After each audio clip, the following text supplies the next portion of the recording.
লুকোচুরি খেলবে? লুকোচুরি তুমি লুকাও, আমি ঠিকই তোমাকে খুঁজে পাবো।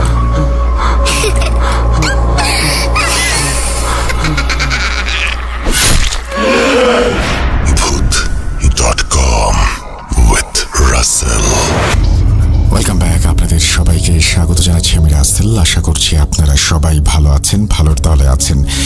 আর শুক্রবারের এপিসোডে আরও একবার আমার শুভেচ্ছা নিন। ফেব্রুয়ারি মাস চলছে। ফেব্রুয়ারি মাস মানেই স্বাভাবে যদি আমাদের পাশে থাকেন তাহলে সামনের সময়গুলোতে আরও দারুণ কিছু উপহার দিতে পারবো, সেই আশা রেখেই শুরু করছি আমাদের আজকের এপিসোড। চলুন কথা না বাড়িয়ে সরাসরি ঘটনায় যাওয়া যাক। আসসালামু আলাইকুম রাসেল ভাই ও প্রিয় শ্রোতা বন্ধুরা, কেমন আছেন আপনারা? আশা করি আল্লাহর রহমতে আপনারা সবাই খুব ভালো আছেন ও সুস্থ আছেন। আমিও ভালো আছি আলহামদুলিল্লাহ। আমি আপনাদের সবার পছন্দের শো ভূত.com এর মডারেটর এবং একনিষ্ঠ ভক্ত মোহাম্মদ সাবিত আলম লিখছি ময়মনসিংহ বিভাগ থেকে। যে যেখান থেকে আজকের এই ঘটনাটি শুনছেন, আল্লাহ আপনাদের সবাইকে সবসময় খুশি রাখুন, সুস্বাস্থ্যের সাথে দীর্ঘ জীবন দান করুন এবং আপনাদের যেন জীবনে কখনো কারোর কাছে নির্ভরশীল না হতে হয়, সেই দোয়া আমি করি। যারা বিপদে আছেন, আল্লাহ আপনাদের বিপদ থেকে রক্ষা করুন। যাদের অসুখ আছে, আল্লাহ সকলকে সুস্থতা দান করুন। আর যারা এই দুনিয়া থেকে চলে গেছেন, আল্লাহ তাদের মাফ করুন, আমিন। আমার দোয়া সবসময় আপনাদের জন্য রইবে। আপনারাও দয়া করে আমার ও আমার পরিবারের জন্য দোয়া করবেন। আজ আমি আপনাদের মাঝে খুবই ভয়ঙ্কর এবং লম্বা একটা ঘটনা নিয়ে হাজির হয়েছি, যেই ঘটনা শুনলে আপনারা সবাই রোমাঞ্চিত এবং আবেগী হতে বাধ্য হবেন। আজকের ঘটনাটি আমাকে বলেছেন নাসির নামের একজন ভদ্রলোক। যেহেতু ঘটনাটি অনেক লম্বা হতে যাচ্ছে, সেহেতু ওনার সাথে আমার পরিচয় কিভাবে আমি ওনার কাছ থেকে ঘটনাটি কালেক্ট করলাম সেই বিষয়ে আর যাচ্ছি না। আমি শুধু এটুকুই বলবো যে চোখের পানি ধরে রাখা খুব কঠিন হয়েছিল আমার জন্য নাসির সাহেবের ঘটনাটি শোনার পর। আমি আপনাদের কাছে একটা দোয়ার আবেদন রাখছি শুধু, আল্লাহ যেন এমন ব্যক্তিদের ওপর হেদায়েত নসিব করেন যারা অন্যদের ওপরে কালো জাদু করেন বা করান। নাসির সাহেব এত সুন্দর একজন বক্তা যে আপনারা বিশ্বাস করুন, এই ঘটনাটি এতটাই ইমোশনাল ছিল যে আমি চাইছিলাম এটা যেন উনি নিজেই নিজের আওয়াজে শেয়ার করেন আপনাদের সাথে। কিন্তু ওনার এই ইচ্ছা ছিল যে আমি যেন ঘটনাটি ওনার ভাষায় লিখি আর রাসেল ভাই যেন ঘটনাটি পড়েন। আমিও সেই চেষ্টা করেছি, যেভাবে তিনি আমাকে ঘটনাটি বলেছেন সেই ফিলিংস নিয়ে আপনাদের জন্য লিখতে বসেছি আজ। ঘটনাটি কতটা ভয়ানক আর কতটা ইমোশনাল সেটা আপনারা বিচার করবেন বলে আশা রাখি। আজ প্রথমবার আমি ঘটনা বলার আগে আপনাদের একটা অনুরোধ করতে চাই। যারা ঘটনাটি শুনতে আগ্রহী তারা দয়া করে এই ঘটনাটি শেষ পর্যন্ত শুনুন, কারণ ঘটনাটি খুবই ভয়ঙ্কর হতে চলেছে। আপনাদের যদি তন্দ্রা এসে থাকে তাহলে ঘুমিয়ে পড়ুন, এই ঘটনাটি শুনবেন না, কারণ কিছু ঘটনা আছে যেগুলো ব্যক্তিগতভাবে আমাকে খুব ছুঁয়ে যায়। এই ঘটনাও তার মধ্যে একটি। তাই আমি চাই যে আপনারা যেন সম্পূর্ণ মনোযোগ দিয়ে এই ঘটনাটি শোনেন। আর একটা কাজ করবেন, দয়া করে লাইট অফ করে ঘুমাবেন না, লাইট জ্বালিয়ে রাখুন। প্রিয় শ্রোতা বন্ধুরা, নাসির সাহেবের বলা ঘটনাটি এখন আমি ওনার ভাষাতে আপনাদের মাঝে উপস্থাপন করছি এবং অনিচ্ছাকৃত ভুল ত্রুটির জন্য রাসেল ভাই ও আপনাদের নিকট ক্ষমা প্রার্থনা করছি। বলছেন নাসির খান সাহেব।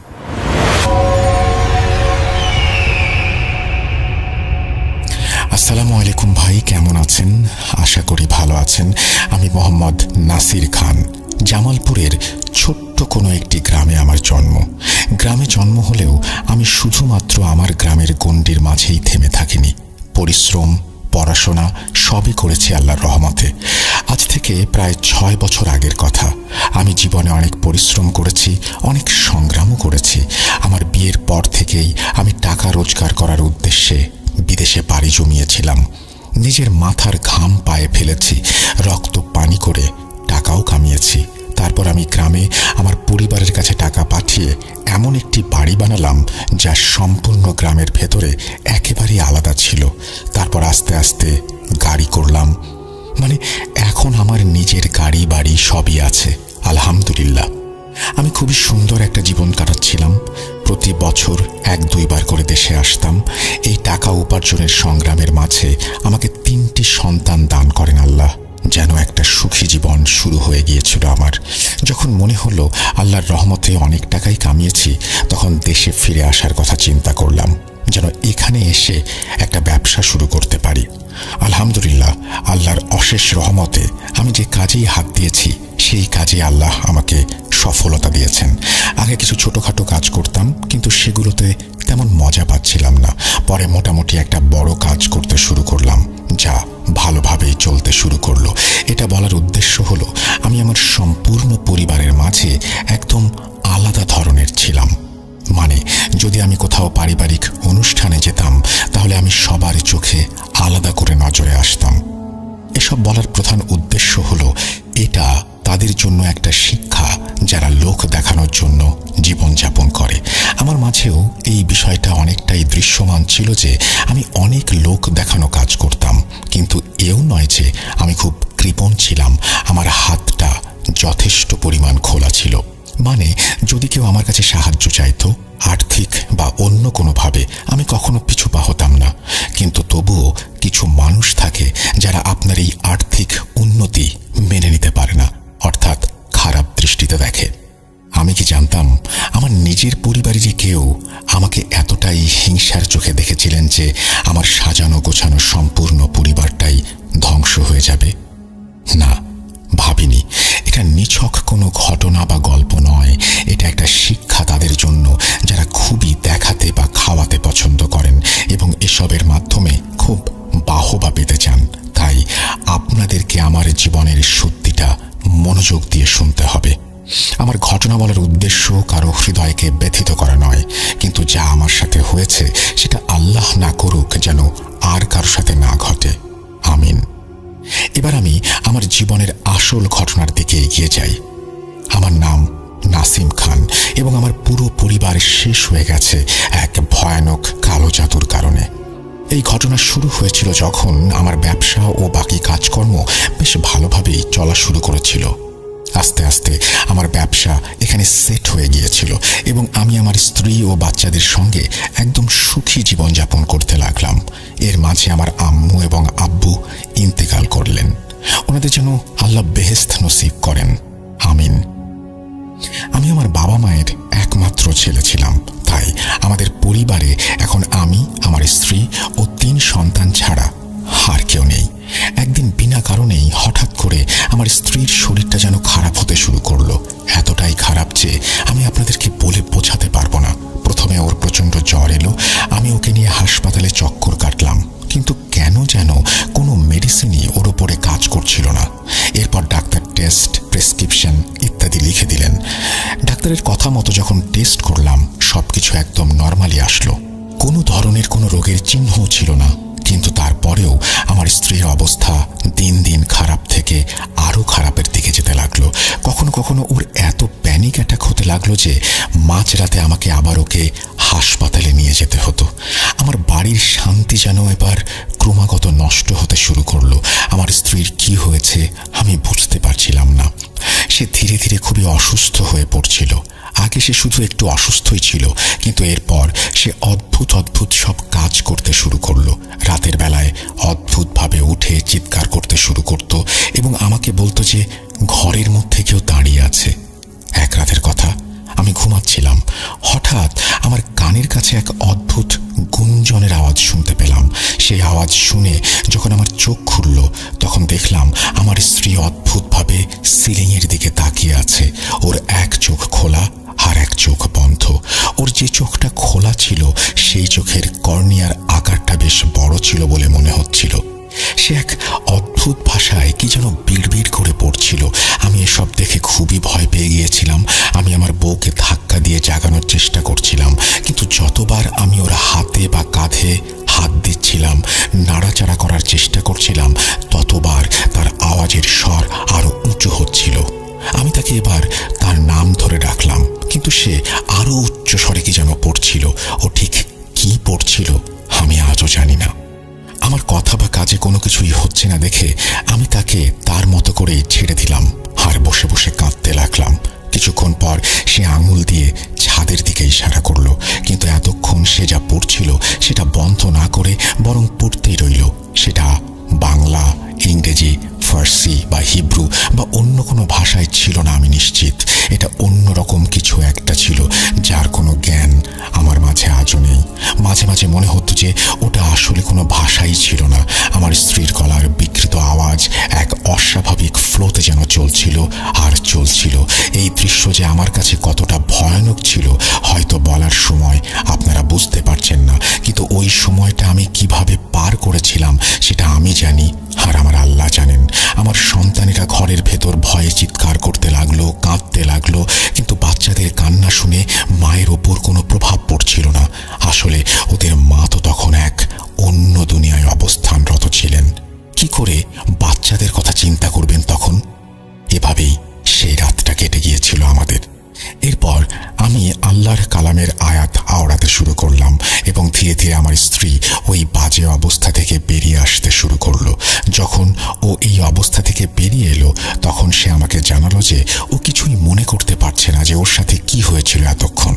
আমার স্ত্রীর নাম ছিল মারিয়াম। ওকে আমি মারিয়া বলে ডাকতাম। মারিয়ার এই অবস্থা দেখে এতটুকু অন্তত আমি বুঝতে পেরেছিলাম যে ওর অসুস্থতাটা নর্মাল নয়। মারিয়ার মামলাটা একটু আলাদাই ছিল।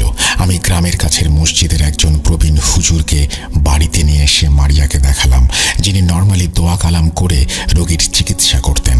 তিনি নিজের মতো করে দোয়া করলেন এবং কিছু পানি পড়া দিলেন এবং বললেন যে এটা সকাল, সন্ধ্যা ও রাতে মারিয়াকে পান করাতে হবে। মারিয়া আস্তে আস্তে কিছুটা সুস্থ হতে শুরু করলো, কিন্তু সে এতটা সুস্থ হয়নি যে আমি বলতে পারতাম আমার বউ সম্পূর্ণরূপে ভালো হয়ে গেছে। আসলে রোগটা তো তার ভেতরেই ছিল।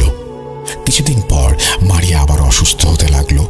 এবার ওর অবস্থা এমন ছিল যে ও সারাটা দিন বিছানায় পড়ে থাকতো, কিন্তু এবার এমন কিছু একটা হতে চলেছিল যা আমার কল্পনাতেও আসেনি। মারিয়া তখন সারাদিনই অসুস্থ থাকতো। এক রাতে আমি আমার ঘরে ঘুমাচ্ছিলাম, আমার বাচ্চারাও ঘুমাচ্ছিল আমার সাথে। এখানে বলে রাখা ভালো যে এখন আমার অভ্যাসটা এমন ছিল যে আমি আমার ডাবল বেডের সাথে একটা রুমে একটা চাদর বিছিয়ে রেখেছিলাম। সেই সময় গ্রামে শীতকাল ছিল এবং প্রচণ্ড ঠান্ডা ছিল।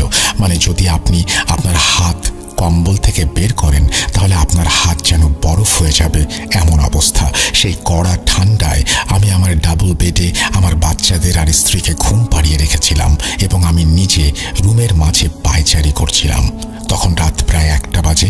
যারা জামালপুরের বা বিশেষ করে গ্রামাঞ্চলের মানুষ তারা জানেন যে ওই এলাকাগুলোতে রাত কতটা তাড়াতাড়ি হয় এবং নীরবতা কত তাড়াতাড়ি ছড়িয়ে পড়ে। রাত 8টা থেকে 9টার মধ্যে এমন লাগছিল যেন গলিগুলোতে ঠান্ডায় কুকুরগুলো ভোঁ ভোঁ করছে। এছাড়া চারপাশে একদম নীরবতা সাদৃশ্য। আমাদের বাড়িটা অনেক বড় ছিল বলতে গেলে, কিন্তু আমরা সবাই বাচ্চাদের জন্য একই রুমে ঘুমাতাম। শীতও পড়েছিল। আমি সেই রুমে আমার হিটার লাগিয়ে রেখেছিলাম।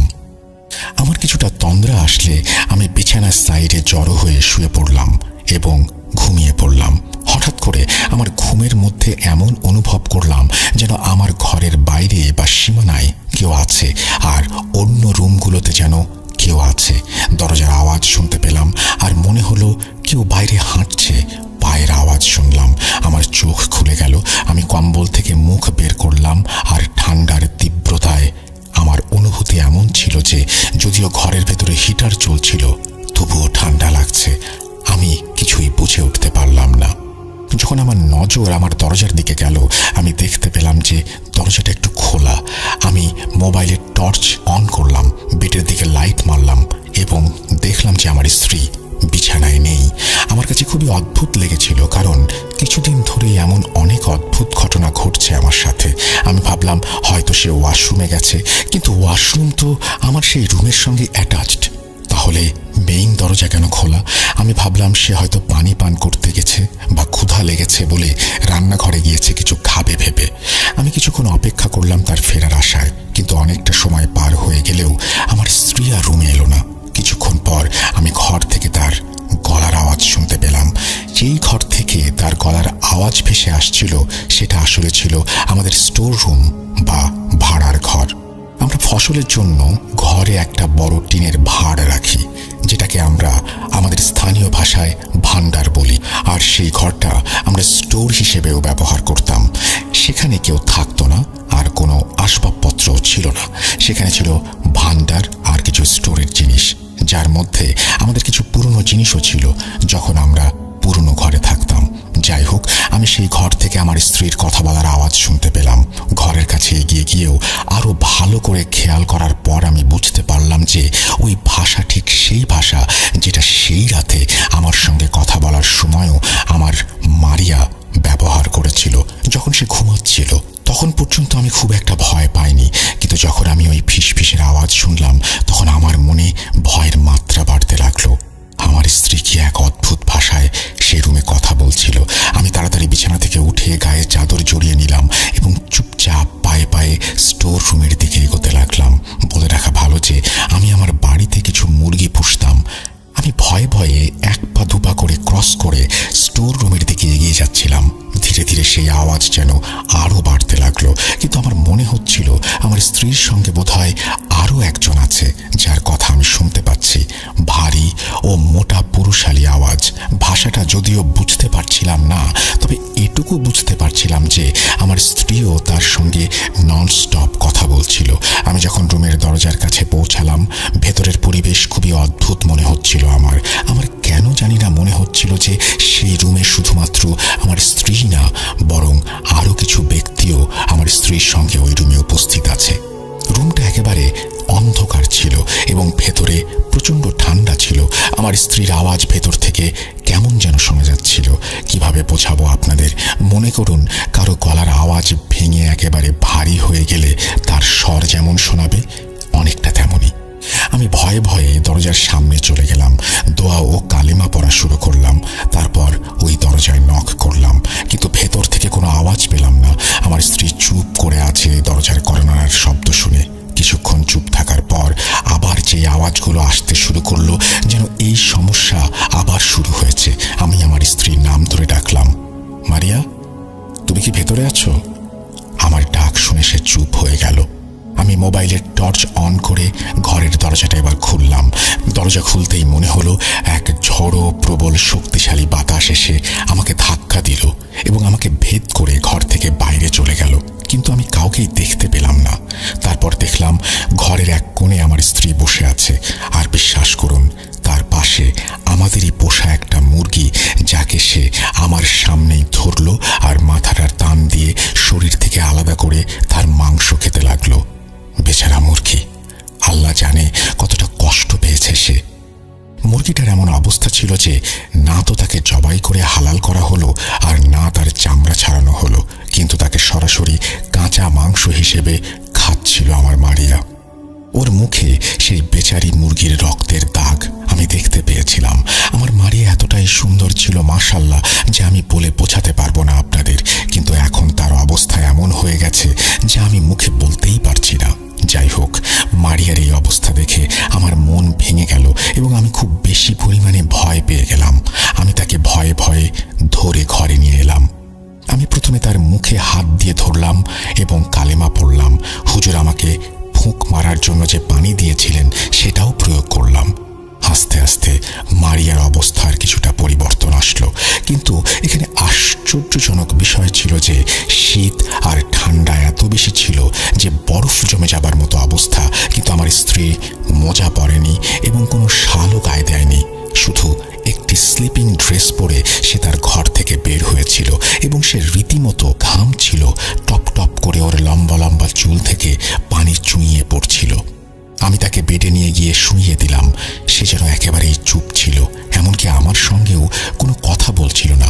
বিলিভ মি ব্রাদার, আপনি যদি আমার জায়গায় নিজেকে কল্পনা করেন তাহলে হয়তো এই কষ্ট, এই দুঃখ অনুভব করতে পারবেন যে আমার হাসি খুশি জীবন, আমার এত সুন্দরী স্ত্রী কি করে এরকম হয়ে যাচ্ছে।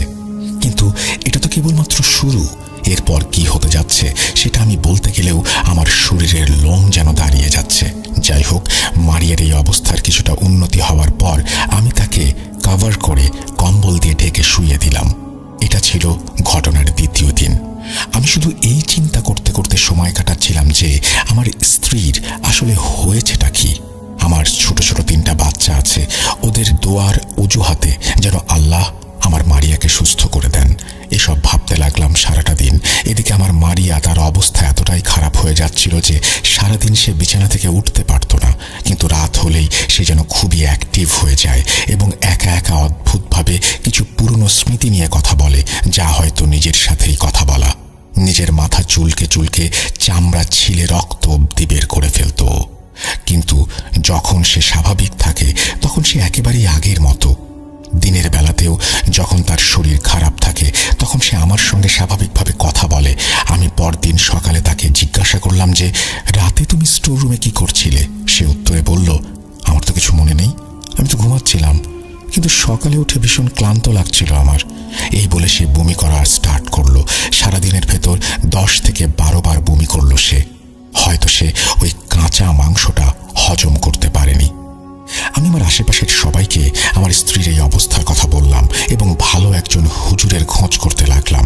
আমার অবস্থা এমন হয়ে গিয়েছিল যে যাকেই সামনে পেতাম তাকেই বলতাম যে একজন সত্যিকারের কাজ করতে পারে এমন ব্যক্তির সন্ধান দিন, যাকে দিয়ে আমি আমার মারিয়ার চিকিৎসা করাতে পারি। সে যাই হোক, পরের রাতে যখন আমরা ঘুমানোর প্রস্তুতি নিচ্ছিলাম তখন আমি 4টি কুলসুরা পড়ে মারিয়ার ওপর দম করলাম। তারপর আয়াতুল কুরসি পড়ে আবারও ফুঁ দিলাম। এরপর আমি আমাদের বাচ্চাদের ঘুম পাড়িয়ে নিজেও শুয়ে পড়লাম, কিন্তু টেনশনে আমার ঘুম আসছিল না। আমি মাঝে মাঝেই মারিয়ার দিকে তাকাচ্ছিলাম ততক্ষণ পর্যন্ত সে একদম স্বাভাবিকভাবেই ঘুমাচ্ছিল। এভাবেই অনেকটা সময় পার হয়ে গেল, সবকিছু স্বাভাবিক ছিল। এরপর আমিও ঘুমিয়ে পড়েছিলাম। শেষ পর্যন্ত কতক্ষণই বা আমি জেগে থাকতে পারি। তারপর রাত প্রায় 2টা থেকে 2:30 হবে। চোখ খুলে মারিয়ার দিকে আমার নজর গেল। আবার সে একই দৃশ্য, আমার স্ত্রী বিছানা থেকে গায়েব হয়ে গিয়েছে। মোবাইলের টর্চ অন করে রুমের ভেতর চোখ বুলিয়ে দেখলাম, কিছুই দেখতে পেলাম না। তারপর আমি সারা ঘর জুড়ে মারিয়াকে খুঁজতে লাগলাম। আমার স্ত্রী কোথাও নেই। আমি বাইরের আঙিনায় গেলাম, সেখানে আমি একটা লন তৈরি করেছিলাম। আমি দেখলাম সেখানে আমার মারিয়া বসেছিল এবং বসে বসে কিছু একটা খনন করছিল। তার অবস্থা একদম এমন ছিল যে সে কোনো গরম কাপড়ও পরেনি, পায়ে কোনো স্যান্ডেলও পরেনি। সে একদম খালি পায়ে এবং খোলা চুলে সেখানে বসে কাজ করছিল। আমি তাকে দেখে অবাক হয়ে গিয়েছিলাম যে এই শীতে কিভাবে একজন এই পোশাকে বাইরে থাকতে পারে। এরপর আমি দেখলাম সে কিছু একটা খুঁজছে। আমি ওকে নাম ধরে ডাকছিলাম, কিন্তু ওর কোনো ভ্রুক্ষেপই নেই আমার দিকে। আমি তাকে থামতে বললাম, কিন্তু সে আমার কোনো কথাই যেন শুনতে পাচ্ছিল না বা শোনার প্রয়োজন মনে করছিল না। এরপর আমি তাকে জোর করে তুলে নিয়ে তার হাত আমার কাঁধে রেখে সাপোর্ট দিয়ে ঘরে নিয়ে এলাম। আর সে এমন অদ্ভুত একটা আওয়াজ করছিল যেন এতক্ষণ সে অনেক কঠোর পরিশ্রম করেছে। তার শ্বাস ভারী হয়ে আসছিল। মারিয়া তখনও পর্যন্ত আমার নিয়ন্ত্রণে ছিল না। আমি অনেক সাহস করে তাকে ঘরে নিয়ে শুইয়ে দিলাম। ঠিক যেমন গত রাতে আমি তার ওপর দোয়া পড়েছিলাম, সেভাবে আবার দোয়া পড়লাম। দোয়া পড়ে তাকে স্বাভাবিক করতে কিছুটা সময় লাগলো। সে কিছুতেই স্বাভাবিক হচ্ছিল না। শেষে সে কিছুক্ষণ পর কান্নাকাটি শুরু করলো, তারপর ঘুমিয়ে পড়ল। আমার ভাগ্য ভালো যে আমার বাচ্চারা রাতে গভীর ঘুমে থাকে, নইলে ওদের আম্মুর এই অবস্থা দেখে ওরা যে কি করত, আমি কিভাবে ওদেরকে সামাল দিতাম কিছুই ভেবে পাই না। আল্লাহর রহমত যে তারা সেই রাতে ঘুমাচ্ছিল, নইলে তাদের সামলানো সত্যিই কঠিন হয়ে যেত। এরপর আমি আমার স্ত্রীকে ঘুম পাড়িয়ে দিলাম। সেদিনের পর থেকে আমি যেন এক গভীর চিন্তায় পড়ে গেলাম। পরের দিন আমি আমার শ্বশুর বাড়ির লোকদের আমার বাড়িতে ডেকে নিলাম এবং ওনাদের সবকিছু খুলে বললাম। আমার কথা শুনে ওনারা নিজেদের মাথায় রীতিমতো হাত দিয়ে মেঝেতে বসে পড়লেন।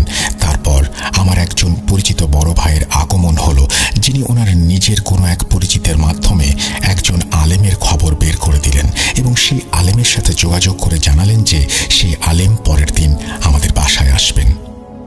সেদিন রাতটা আমরা সেভাবে পার করলাম যেভাবে বাকি রাতগুলো কাটছিল।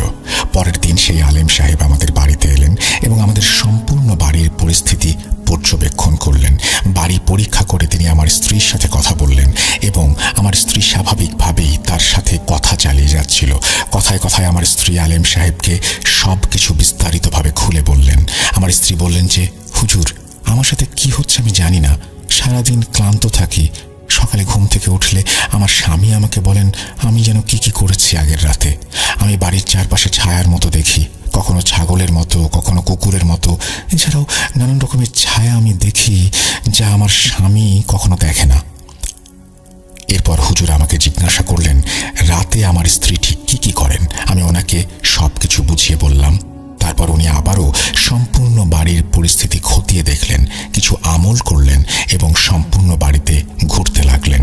উনি হাঁটতে হাঁটতে সেই জায়গায় গিয়ে থামলেন যেখানে আমার স্ত্রী আগের রাতে কিছু একটা খনন করেছিল। উনি আমাকে সেই জায়গাটা দেখিয়ে বললেন যে এখানে খনন করো। এখানে একটা কথা বলে রাখা ভালো যে আমি হুজুরকে কখনোই বলিনি যে মারিয়া এই জায়গায় বসে কিছু একটা খনন করেছিল। এখন সেই আলেম কিভাবে জানলেন যে সেই জায়গাটাতেই খনন করতে হবে? সে যাই হোক, আলেম সাহেব বললেন শোনো বাবা, তুমি এই জায়গা খুঁড়ে ফেলো এবং যদি কিছু বের হয় তাহলে সেটা ছোবে না। এরপর আমি সেই জায়গা খোঁড়াখুড়ি করলাম এবং কিছু দূর খুঁড়তেই একটা পুতুল পেলাম, যেমনটা একটা ছোট প্লাস্টিকের পুতুল হয়ে থাকে। পুতুলটার চেহারাটা কিছুটা বিকৃত করা ছিল এবং তার উপর কিছু রক্ত আরও কিছু ম্যাটেরিয়াল লেগেছিল। ভাই, আমি কি বলবো, সেই পুতুলটার উপর অদ্ভুত অদ্ভুত কিছু লেখা ছিল আর সারা শরীরে সুই ফোটানো ছিল। আলেম সাহেব বললেন এটা ছোবে না, একটা কালো পলিথিনের ব্যাগ নিয়ে আসো। এরপর সেটা দিয়ে ধরে পুতুলটাকে ব্যাগে ভরে ফেলো। এরপর আমি একটা কালো পলিথিনের সাহায্যে পুতুলটাকে ব্যাগের ভেতর ঢুকিয়ে দিলাম। আমি অবাক হয়ে গিয়েছিলাম। তুমি বিশ্বাস করবে কিনা জানি না, যখন সেই পুতুলটাকে বাইরে বের করা হলো তখন তার ভেতর থেকে ধোঁয়া বের হচ্ছিল, যেন পুতুলটা পুড়ে যাচ্ছে। কি বিশ্বাস হয়? লিখে রাখো, আমার স্ত্রীর সাথে কোনো মিল পাচ্ছ? মনে আছে বলেছিলাম যে আমার স্ত্রী এই শীতের রাতেও ঘেমে নিয়ে একাকার। যাই হোক, পুতুলটাকে ব্যাগে ঢোকানোর পর আলেম সাহেব সেটা আমার হাত থেকে নিয়ে নিলেন এবং আমার শ্যালকার আমাকে বললেন যে এটা এমন জায়গায় দাফন করো যেখানে কেউ আসবেও না আর এটা খুঁজেও পাবে না। জলদি করো। আমি আর আমার শ্যালক এমন একটা জায়গা খুঁজে বের করলাম যা সম্পূর্ণরূপে মানুষের নাগালের বাইরে ছিল। আমরা এরপর সেই জায়গায় একটা গর্ত করে পুতুলটাকে দাফন করে এলাম। আলিম সাহেব আরও বলেছিলেন যে তোমরা যখন এটা দাফন করবে তখন পেছনে তাকাবে না। ওনার কথা মতো আমরা পেছনে তাকাইনি, কিন্তু কি বলবো ভাই, সেই সময়টা যে কি ছিল, চারপাশে যে কি নিস্তব্ধতা ছিল, এসব ভাবলে আজও শরীরের ভেতরে ঠান্ডা বাতাসের স্রোত বয়ে যায়। যাই হোক, আমাদের উপর শর্ত ছিল যে পুতুলটাকে রাতের অন্ধকারে দাফন করতে হবে। যখন আমরা সেটাকে দাফন করে ফিরে আসছিলাম, আমাদের মোটর সাইকেল একটু দূরে দাঁড় করানো ছিল।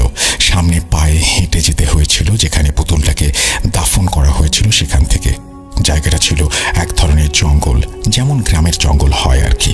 সেই জঙ্গল থেকে আমাদের কানে কান্নাকাটির আওয়াজ ভেসে আসতে লাগলো, যেন অনেক মানুষ একসাথে চেঁচামেচি করছে, কোনো জন্তু পাখির মতো। আমি বলে বোঝাতে পারবো না যে সেই সময়টা কতটা ভীতিকর পরিস্থিতির সৃষ্টি হয়েছিল। তবে শর্ত মতো আমরা পেছনে তাকাইনি, যেহেতু আলিম সাহেব বলেছিলেন যাই হোক না কেন পেছনে ফিরে তাকানো যাবে না। এসব শয়তান তোমাদের বাধ্য করবে যেন তোমরা পেছনে ফিরে তাকাও।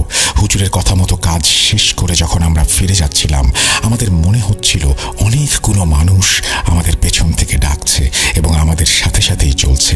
আমরা সাহসিকতার সাথে সবকিছু উপেক্ষা করে শুধু কোরআনের আয়াত পড়তে লাগলাম এবং যেভাবেই হোক বাইক স্টার্ট করলাম এবং সেই জায়গা থেকে বেরিয়ে এলাম।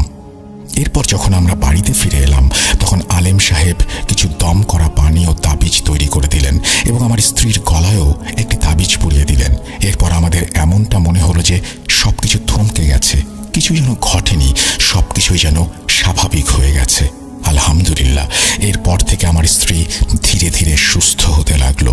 যদিও সে তখনও বিছানায় শয্যাশায়ী ছিল, তবুও ধীরে ধীরে সুস্থ হচ্ছিল। আস্তে আস্তে মারিয়া আবার ঘরের কাজকর্মে মন দিতে শুরু করলো।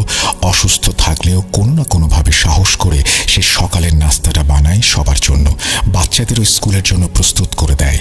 এসব দেখে আমি বেশ খুশি ছিলাম, এই ভেবে যে যাক, আমার স্ত্রী আবার স্বাভাবিক জীবনে ফিরে এসেছে।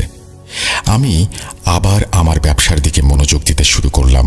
কারণ এসব সমস্যার কারণে আমার ব্যবসা বেশ ভালোই ক্ষতির সম্মুখীন হচ্ছিল। আমার স্ত্রীর সাথে এই সমস্যাগুলো হবার আগে আমি আমার ব্যবসা আস্তে আস্তে বেশ বাড়িয়ে তুলেছিলাম। মানে আমার একটা দোকান থেকে আয় বাড়তে বাড়তে এখন আমার আরও 5-6টা দোকান হয়ে গিয়েছিল। কিন্তু আমার স্ত্রীর এই সব সমস্যার কারণে সবকিছুই ক্ষতির সম্মুখীন হয়েছিল। এই সমস্যার পর আমার কাছে আর মাত্র 2টা দোকানই বাকি ছিল, কিন্তু তখনও আমি হাল ছাড়িনি। আমি আমার পরিশ্রম চালিয়ে যাচ্ছিলাম এই ভেবে যে জীবন চালাতে হলে কিছু একটা করে রিজিকের ব্যবস্থা করতে হবে।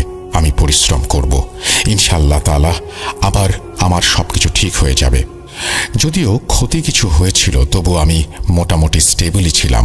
এমন না যে আমি খুব বড় ক্ষতির মধ্যে পড়ে গিয়েছি। যাই হোক, আমি আমার কাজে মনোযোগ দিলাম, কিন্তু আল্লাহর প্ল্যান হয়তো কিছুটা অন্যরকমই ছিল। আলেম সাহেব যাবার আগে আমাকে বলেছিলেন যে, বাবা শোনো, তোমার একজন আত্মীয় আছেন, মারাত্মক হিংসার বশবর্তী হয়ে তোমার পরিবারের ওপর কালো জাদু করিয়েছে। এখন তোমাকে ট্রেস করতে হবে সে কে। আমাকে ক্ষমা করো, আমি বলতে পারবো না যে সে কে, কারণ আমার কাজ ছিল শুধুমাত্র তোমার স্ত্রীর চিকিৎসা করা। সেটাও আল্লাহর ইচ্ছা আর রহমতে হয়েছে, কিন্তু কারো নাম বলার এখতিয়ার আমার কাছে নেই।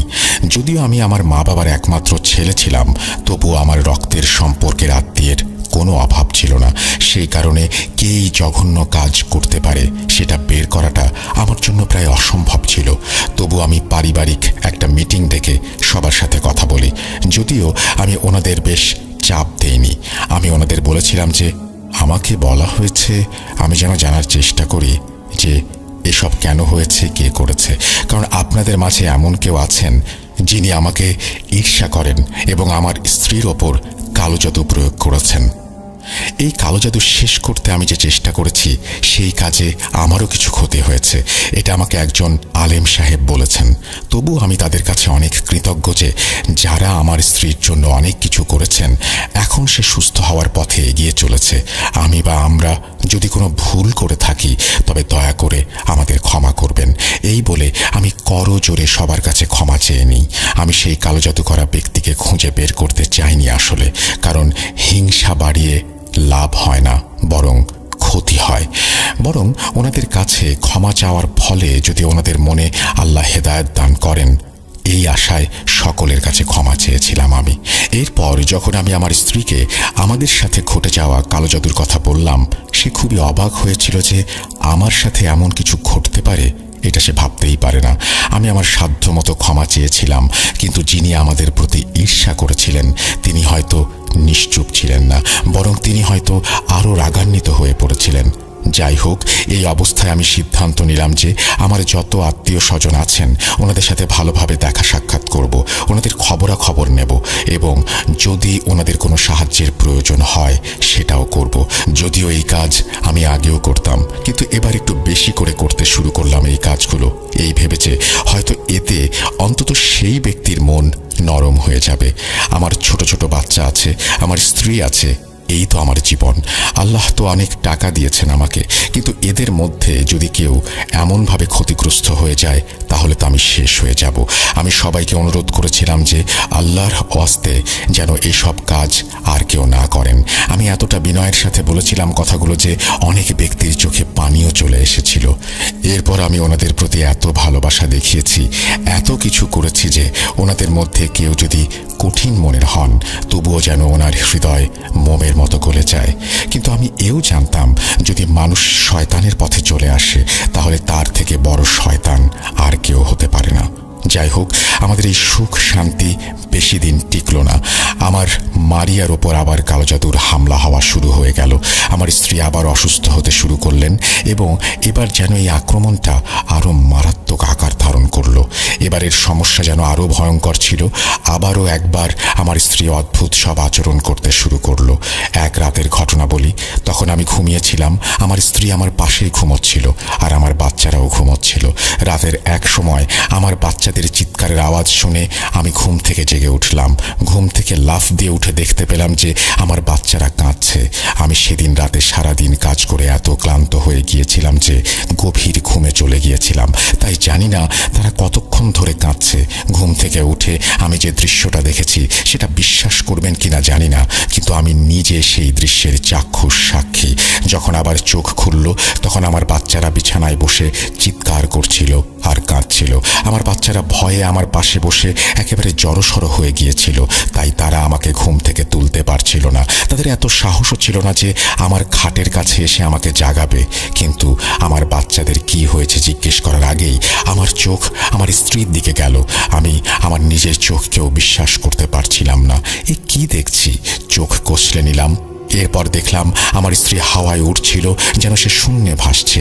এমনকি তার উপর যে কম্বলটি ছিল সেটাও হাওয়ায় ভাসছে, যদিও তার উপরে ভাসার কোনো সাপোর্ট ছিল না, অর্থাৎ পুরোপুরি হাওয়ায় ভাসছিল মারিয়া। আমি আমার সর্বশক্তি দিয়ে চিৎকার করে আয়াত পড়তে শুরু করলাম এবং আমার বাচ্চাদের এমনভাবে ধরেছিলাম যেমন মুরগি তার বাচ্চাদের পাখার নিচে লুকিয়ে রাখে। আমি পড়া জারি রাখলাম। সে এমন এক অবস্থা যা বলে বোঝানো যাবে না, যা ফিল করা অসম্ভব। আমি আমার এক হাত দিয়ে মারিয়াকে ধরে নামানোর বৃথা চেষ্টা করলাম। বিশ্বাস করুন, প্রায় 25 থেকে 30 মিনিট ধরে আমার স্ত্রী হাওয়ায় ভাসছিল। আমি কিছুই করতে পারিনি। আমি নিজের জন্য ভয় না পেলেও আমার বাচ্চাদের জন্য ভয় পাচ্ছিলাম। মারিয়াকে দেখে মনে হচ্ছিল সে ঘুমাচ্ছে আর শূন্যে ঘোরাফেরা করছে। তারপর আমি সাহস জোগাড় করে দাঁড়িয়ে গিয়ে আমার স্ত্রীর দিকে তাকালাম।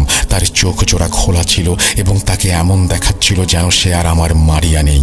সে পুরুষালী কণ্ঠে বলছিল, তুই যা চাস, যার কাছে ইচ্ছা যা, যেই চিকিৎসা পারিস কর, আমি এই মহিলাকে শেষ করে দেব।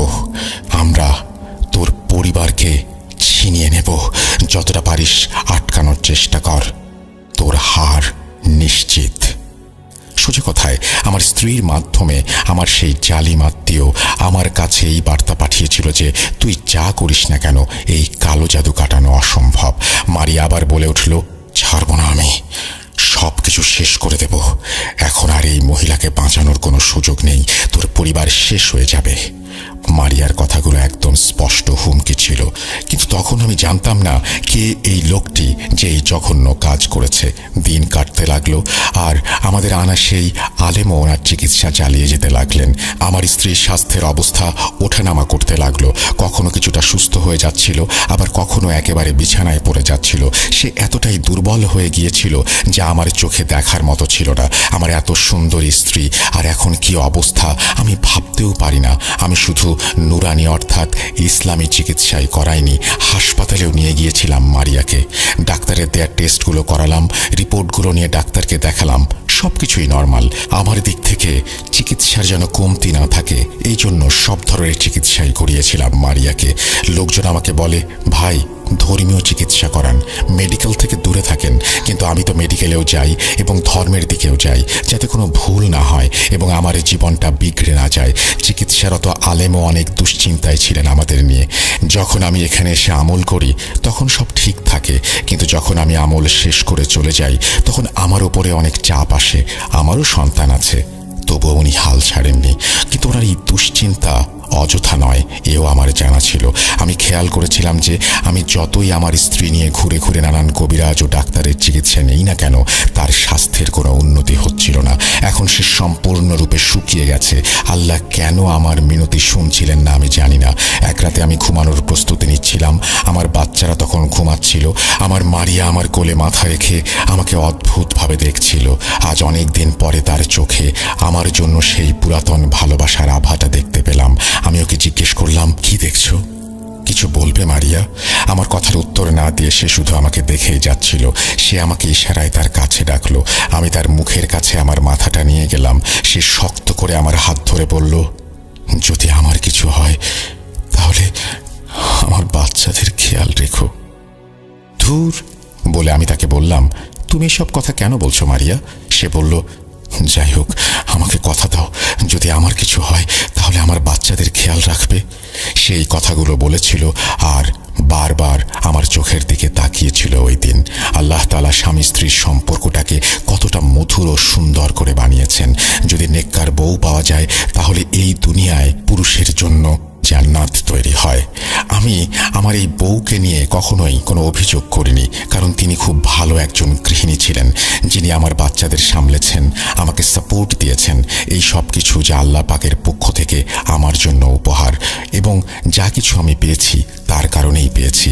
যদি আমি জীবনে কোথাও সফল হয়ে থাকি, সেটা আল্লাহর রহমত এবং আমার স্ত্রীর সমর্থন আর আমার বাবা মার দোয়ার কারণেই হয়েছে।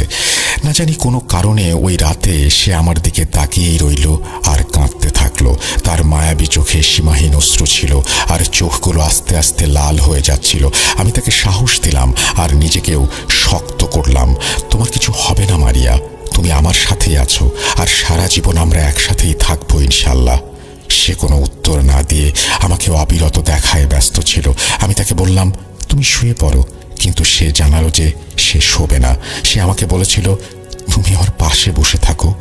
অনেকক্ষণ ধরে আমি তার সাথে বসেছিলাম।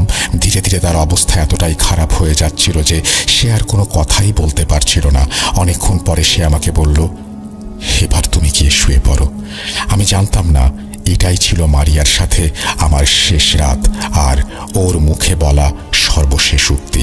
আমি যদি জানতাম যে এটাই ওর জীবনের শেষ রাত, তবে আমি কখনোই বিছানায় গিয়ে শুয়ে পড়তাম না। কিন্তু আমি জানতাম না। আমি তাকে শোয়ালাম, তার কপালে হাত রাখলাম, তার চুলে হাত রাখলাম, তাকে ভালোবাসার চোখে দেখলাম। তারপর আমি আমার বিছানায় গিয়ে শুয়ে পড়লাম। রাতের কোনো এক প্রহরে আমার চোখ খুলল। আমার অভ্যাস ছিল যে রাতে আমার ঘুম ভাঙলেই আমি আমার ডান পাশে ফিরে স্ত্রীর দিকে তাকাতাম। সেদিন রাতেও ঘুম ভাঙতেই আমি একটা শব্দ শুনলাম, যেন অন্য রুমে কিছু বন্য মানুষ আনন্দ উল্লাস করছে। শব্দটা একদমই তেমন ছিল যেন কোনো জলসা হচ্ছে। আমি দেখলাম আমার স্ত্রী আমার বিছানায় নেই, সে তার বিছানা থেকে গায়েব।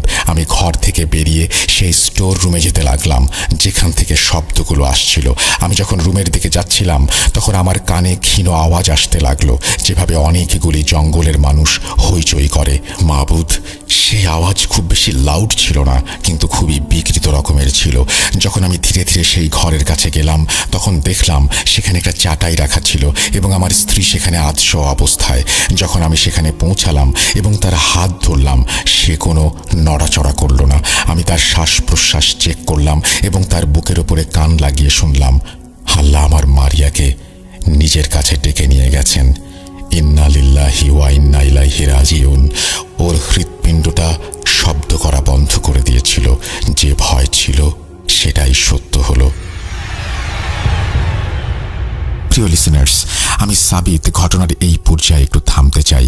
নাসির সাহেব ওনার স্ত্রীর মৃত্যুর কথা বলে আমার সামনে যেন এক শিশুর মতো কান্নাকাটিতে ভেঙে পড়েছিলেন। ওনার কথাগুলো শুনে নিজের অজান্তেই যেন আমার নিজের চোখ জোড়া ভিজে উঠেছিল। আমি জীবনে অনেক কালো জাদু রিলেটেড ঘটনা শুনেছি, কিন্তু কখনো এতটা কষ্ট পাইনি যে আমার নিজের চোখেও পানি চলে আসে। উনি আসলে ওনার স্ত্রীকে কতটা ভালোবাসতেন সেটা স্পষ্ট বোঝা যাচ্ছিল ওনার কথায়। আমি এরপর নাসির সাহেবকে নিয়ে দোকান থেকে পানি কিনে খাওয়ালাম। কিছুক্ষণ রাস্তায় হাঁটলাম ওনাকে শান্ত করার জন্য। উনি কিছুটা শান্ত হয়ে আমাকে আবার ঘটনার বাকি অংশ বলতে শুরু করলেন। আরও একবার বলছেন নাসির সাহেব, সেদিনের পর থেকে আমার দুনিয়া যেন উজাড় হয়ে গিয়েছিল। আমার স্ত্রী মারা গেলেন। সেই কালো জাদু আমার স্ত্রীর জীবন কেড়ে নিয়েছে। আমার স্ত্রী এখন আর এই দুনিয়াতে নেই। আমি সেই রাতে মারিয়ার লাশ আঁকড়ে ধরে ছোট বাচ্চাদের মতো কেঁদেছিলাম। যেই শয়তানের বাস আমার মারিয়ার ভেতরে ছিল, সে তার কাজ সম্পন্ন করে গেছে। মানুষ কি পায় আমি জানি না। কারোর জীবন নষ্ট করে কি হাসিল হয়? মারিয়াকে মেরে সেই লোক কি কোনো টাকা পেল? কোনো জাহান পেয়ে গেল? কিছুই তো না। তাহলে কেন এই প্রতিহিংসা? জানি না আমি। আসলে এই কালো জাদু জিনিসটা খুবই বিপজ্জনক। এটা মানুষকে মৃত্যুর দিকে নিয়ে যায়। আমি নিজে এই জিনিস বাস্তবে দেখেছি। যদি এমন কোনো শ্রোতা থাকেন যারা এই কালো জাদু করেন, আপনাদের কাছে আমি আল্লাহর দোহাই দিয়ে অনুরোধ করছি, এই ধরনের কাজ করবেন না। আমাদেরও পরিবার আছে, আপনাদেরও বাচ্চা কাচ্চা সবারই আছে, তাদের কথা ভাবুন। যাই হোক, আমার দুনিয়া তো উজাড় হয়েই গিয়েছিল, কিন্তু এখানেই সব কিছু থেমেছিল না। এখনও অনেক কিছু বাকি ছিল। সকাল হলো, আমার বাচ্চাদেরও তাদের আম্মুর মৃত্যুর খবর দেয়া হলো। আমার বাচ্চারা কাঁদতে কাঁদতে একেবারে মলিন বিলীন হয়ে গেল।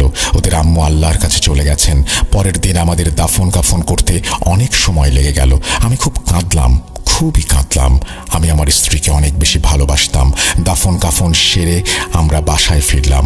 মারিয়াকে ছাড়া আমার বাড়িটা খুবই শুনশান লাগছিল। আমার বাচ্চাদের দেখতে ইচ্ছা হচ্ছিল। আমি আমার স্ত্রীর কাছে করা প্রতিশ্রুতির কথা মনে করলাম। আমার বাচ্চাদের প্রতি খুবই খেয়াল রাখতে হবে আমাকে। মানুষ বলে যে যারা দুনিয়ায় পুণ্য করে তারা নাকি আগে থেকেই বুঝে যায় যে তাদের যাওয়ার সময় ঘনিয়ে এসেছে। আমার স্ত্রীর মধ্যে কোনো কমতি ছিল না সেটার। সে আমার পুরো জীবন খুবই সেবা যত্ন করেছে এবং আমি কখনোই তার মধ্যে কোনো নেতিবাচকতা দেখিনি। এমনকি আমার মা বাবার জীবদ্দশায় আমার স্ত্রী ওনাদেরও চোখের তারা ছিলেন। কোনো ঝগড়া, কোনো ঝামেলা ছিল না। সত্যি কথা বলতে খুবই ভালো একজন মহিলা ছিলেন আমার মারিয়া। আল্লাহ তাকে জান্নাত নসিব করুন, আমিন। কিন্তু যে ব্যক্তির জন্য আমার মারিয়া আজ কবরবাসী, সেই ব্যক্তি যে মারিয়ার জান নিয়েও শান্ত হবে না সেটা আমার জানা ছিল না। জানি না এরপর আর কি কি ঘটতে যাচ্ছে। এক রাতে আমি ঘুমিয়ে পড়েছিলাম। তখন আমি একটা স্বপ্ন দেখি যে আমার স্ত্রীর কবরের পাশে ছাই পড়ে আছে, যেন কেউ এইমাত্র সেখানে কাঠ কয়লা পুড়িয়ে চলে গেছে। আস্তে আস্তে সেই ছাইগুলো আমার স্ত্রীর কবরের ওপর ছড়িয়ে পড়ছে। স্বপ্নটা এতই অদ্ভুত লাগলো যে আমার চোখ খুলে গেল। মারিয়ার প্রতি ভালোবাসা আমার এতটাই গভীর ছিল যে রাতের মধ্যেই বাড়ি থেকে বেরিয়ে কবরস্থানে চলে গেলাম। কবরস্থানে পৌঁছানোর পর আমি দেখলাম মারিয়ার কবরের চারপাশে কিছু কয়লা আর ছাই পড়ে আছে। আমি কিছুই বুঝতে পারছিলাম না যে এসব কি হচ্ছে। এরপর আমি বেশ কিছুক্ষণ সেখানে বসে সূরা ফাতিহা পড়লাম। কবরস্থানের একটা পাইপ থেকে পানি নিয়ে আমার স্ত্রীর কবরটা আবারও ভিজিয়ে তরতাজা করে দিলাম। তারপর বাড়ি এলাম। কিন্তু সেই স্বপ্নের পর্বটা ক্রমাগত বাড়তে থাকলো। আমি আস্তে আস্তে প্রতিদিনের স্বপ্নে আমার স্ত্রীর কবর দেখতে পেতাম। আমি ভাবতাম হয়তো এটা মারিয়ার প্রতি আমার ভালোবাসা। যেন সাবকনশিয়াস মাইন্ডেও আমি সব সময় আমার স্ত্রীর কথা মনে রাখি। এই কারণেই হয়তো আমি স্বপ্ন দেখতে শুরু করেছি। কিছুদিন পার হলে আমি খেয়াল করতে লাগলাম যে আমার বড় ছেলেটা আস্তে আস্তে খুব অসুস্থ হয়ে যাচ্ছে। তারও শরীর তার মরহুমা আম্মুর মতোই খারাপ হতে শুরু করেছে। আমি একা হয়ে কাঁদতে কাঁদতে আল্লাহর কাছে মাফ চাইলাম। হে আল্লাহ, আমার হয়তো এমন কোনো পাপ বা অন্যায় আছে যা আপনার খারাপ লেগেছে। আপনি তো রাজা, আপনি তো বাদশাহ। আমি আমার একটু রত্ন হারিয়েছি, কিন্তু এবার আমি আমার প্রিয় সন্তানকে হারাতে চাই না। আমি আমার ছেলের চিকিৎসা করিয়েছি, আলেমকেও দেখিয়েছি, কিন্তু পরিস্থিতি একই রকম ছিল। এদিকে এখন আমার স্ত্রী আমার স্বপ্নে আসতে শুরু করেছে। তার কবর আমার স্বপ্নে আসতো প্রতিদিন। এবার সে আসে, কিন্তু এবার আস্তে আস্তে আমার স্ত্রী আমার স্বপ্নে আসা শুরু করেছে। আমার স্বপ্নে এসে সে খুবই ভেঙে পড়তো। সে কবরের বাইরে বসে থাকতো। আমি গিয়ে তাকে কিছু জিজ্ঞেস করলে সে কিছুই বলতো না, শুধু কাঁদতো। বিশ্বাস করুন, একবার স্বপ্নে সে আমাকে বলল যে আরমানকে বাঁচাও, তার কিছু হয়ে যাবে। আরমান আমার বড় ছেলের নাম। আমি এই স্বপ্ন দেখে খুবই দুশ্চিন্তায় পড়ে গিয়েছিলাম। আমি সেদিন গিয়ে সেই আলেমের সঙ্গে কথা বললাম আমার স্বপ্নের বিষয়ে। আমি তাকে বললাম যে আমার কেমন স্বপ্ন আসে এবং আমার স্ত্রী কবরের বাইরে বসে থাকে এবং আমাকে কি বলে, আরমান সম্পর্কেই বা কি বলেছে। সেই আলেম পরদিন আবার আমার বাড়িতে এসে আবার সম্পূর্ণ বাড়ি পর্যবেক্ষণ করলেন, কিন্তু এবার উনি কোথাও কোনো তাবিজ বা পুতুল খুঁজে পাননি। উনি সবকিছু পরীক্ষা করলেন। না বাবা, কোনো কালো জাদু আছে, কিন্তু তাবিজের কোনো খবর পাচ্ছি না। কিন্তু যখন আমি তাকে আমার স্বপ্নের কথা মনে করিয়ে দিলাম, তখন উনি বললেন, ও হ্যাঁ, আমার সাথে কবরস্থানে চলো তো একবার। আমরা কবরস্থানে গেলাম। এই ঘটনা আমার স্ত্রী মারা যাওয়ার 147 দিন পরের। আমরা কবরস্থানে গিয়ে আমার স্ত্রীর কবরের কাছে গেলাম। আমি সূরা ফাতিহা পড়লাম এবং আমি যখন ফাতিহা পড়ছিলাম তখন সেই আলেমের মুখের রং যেন পাল্টে যেতে শুরু করলো। ওনাকে দেখে মনে হচ্ছিল উনি খুবই বিচলিত। কবরস্থান থেকে বের হওয়ার পর আমি আলেম সাহেবকে জিজ্ঞেস করলাম, হুজুর কি হয়েছে? আপনাকে খুব চিন্তিত দেখাচ্ছে। উনি আমার কাঁধে হাত রেখে আমাকে এমন এক কথা শোনালেন যা শুনে আমি মাটিতে বসে পড়লাম। উনি বললেন, নাসির, আসলে তোমার বাসায় কোনো তাবিজ যে নেই এটার একটা কারণ আছে। যে জাদুটা করেছে তা আসলে তোমার স্ত্রীর সাথে করা হয়েছে এবং যখন তাকে দাফন করা হচ্ছিল তখনই এই কাজটা করা হয়েছে নিঃসন্দেহে। তোমার এমন কোনো আত্মীয় কি তোমার স্ত্রীর জানাজায় এসেছিল যে মরা মানুষের সাথে কিছু তাবিজ রেখেছিল? দেখেছো, জানো এরকম কিছু মনে পড়ে? যদি আমরা সেই তাবিজ না বের করি তাহলে তাদের পরের নিশানা হবে তোমার সন্তানেরা। ওনার মুখ থেকে সব কথা শুনে আমার মনে হচ্ছিল যেন আমার পায়ের নিচ থেকে মাটি সরে যাচ্ছে, আমার দুনিয়া ঘুরতে শুরু করেছে। কি হচ্ছে এসব? বাড়িতে ফিরে আমি আমার শ্বশুর বাড়ির লোকজনকে আমার বাড়িতে ডেকে আনলাম এবং সেই আলেমকেও ডাকলাম। আলেম বললেন আমাদের কবর খুঁড়তে হবে এবং মারিয়ার কবর থেকে তাবিজ বের করতে হবে। আমার অবস্থা দেখে আমার স্ত্রীর বাবা মা এবং তাদের পরিবারের সবাই সম্মতি দিলেন। ওনাদের সম্মতির পর আমরা কবর খুঁড়তে গেলাম। আমি মূলত একাই যেতে চাচ্ছিলাম, কিন্তু আমার সাথে আমার শালা ছিলেন আর সে আলেম সাহেবও ছিলেন। আমার শালা মারিয়ার কবর খুঁড়ে শুধু মাথার পাশে একটা কি যেন সরালো। আলেম সাহেব বললেন, নাসির তুমি ভেতরে যাও এবং মোবাইলের টর্চটা অন রেখো। ভাই, লিসেনারদের উদ্দেশ্যে বলি, এরপর কবরের ভেতর কি হয়েছে আর আমি কি দেখেছি সেগুলো আমি তোমাকে বলতে পারবো না, কারণ আমি যদি তোমাকে এই বিষয়ে কিছু বলি তাহলে হয়তো তুমি শুনতে পারবে না এবং রাতের বেলায় তোমার ঘুম আসবে না। তাই আমি খুব সংক্ষেপে বলছি। যখন আমি কবরের ভেতরে নামলাম, আলেম সাহেব বললেন, লাশের মুখ খুলে দেখো। বিশ্বাস করুন, যখন আমি লাশের মুখ খুললাম তখন তার মুখের ভেতরে কিছু তাবিজ ছিল। আলেম সাহেব আমার দিকে একটা কালো পলিথিন এগিয়ে দিলেন।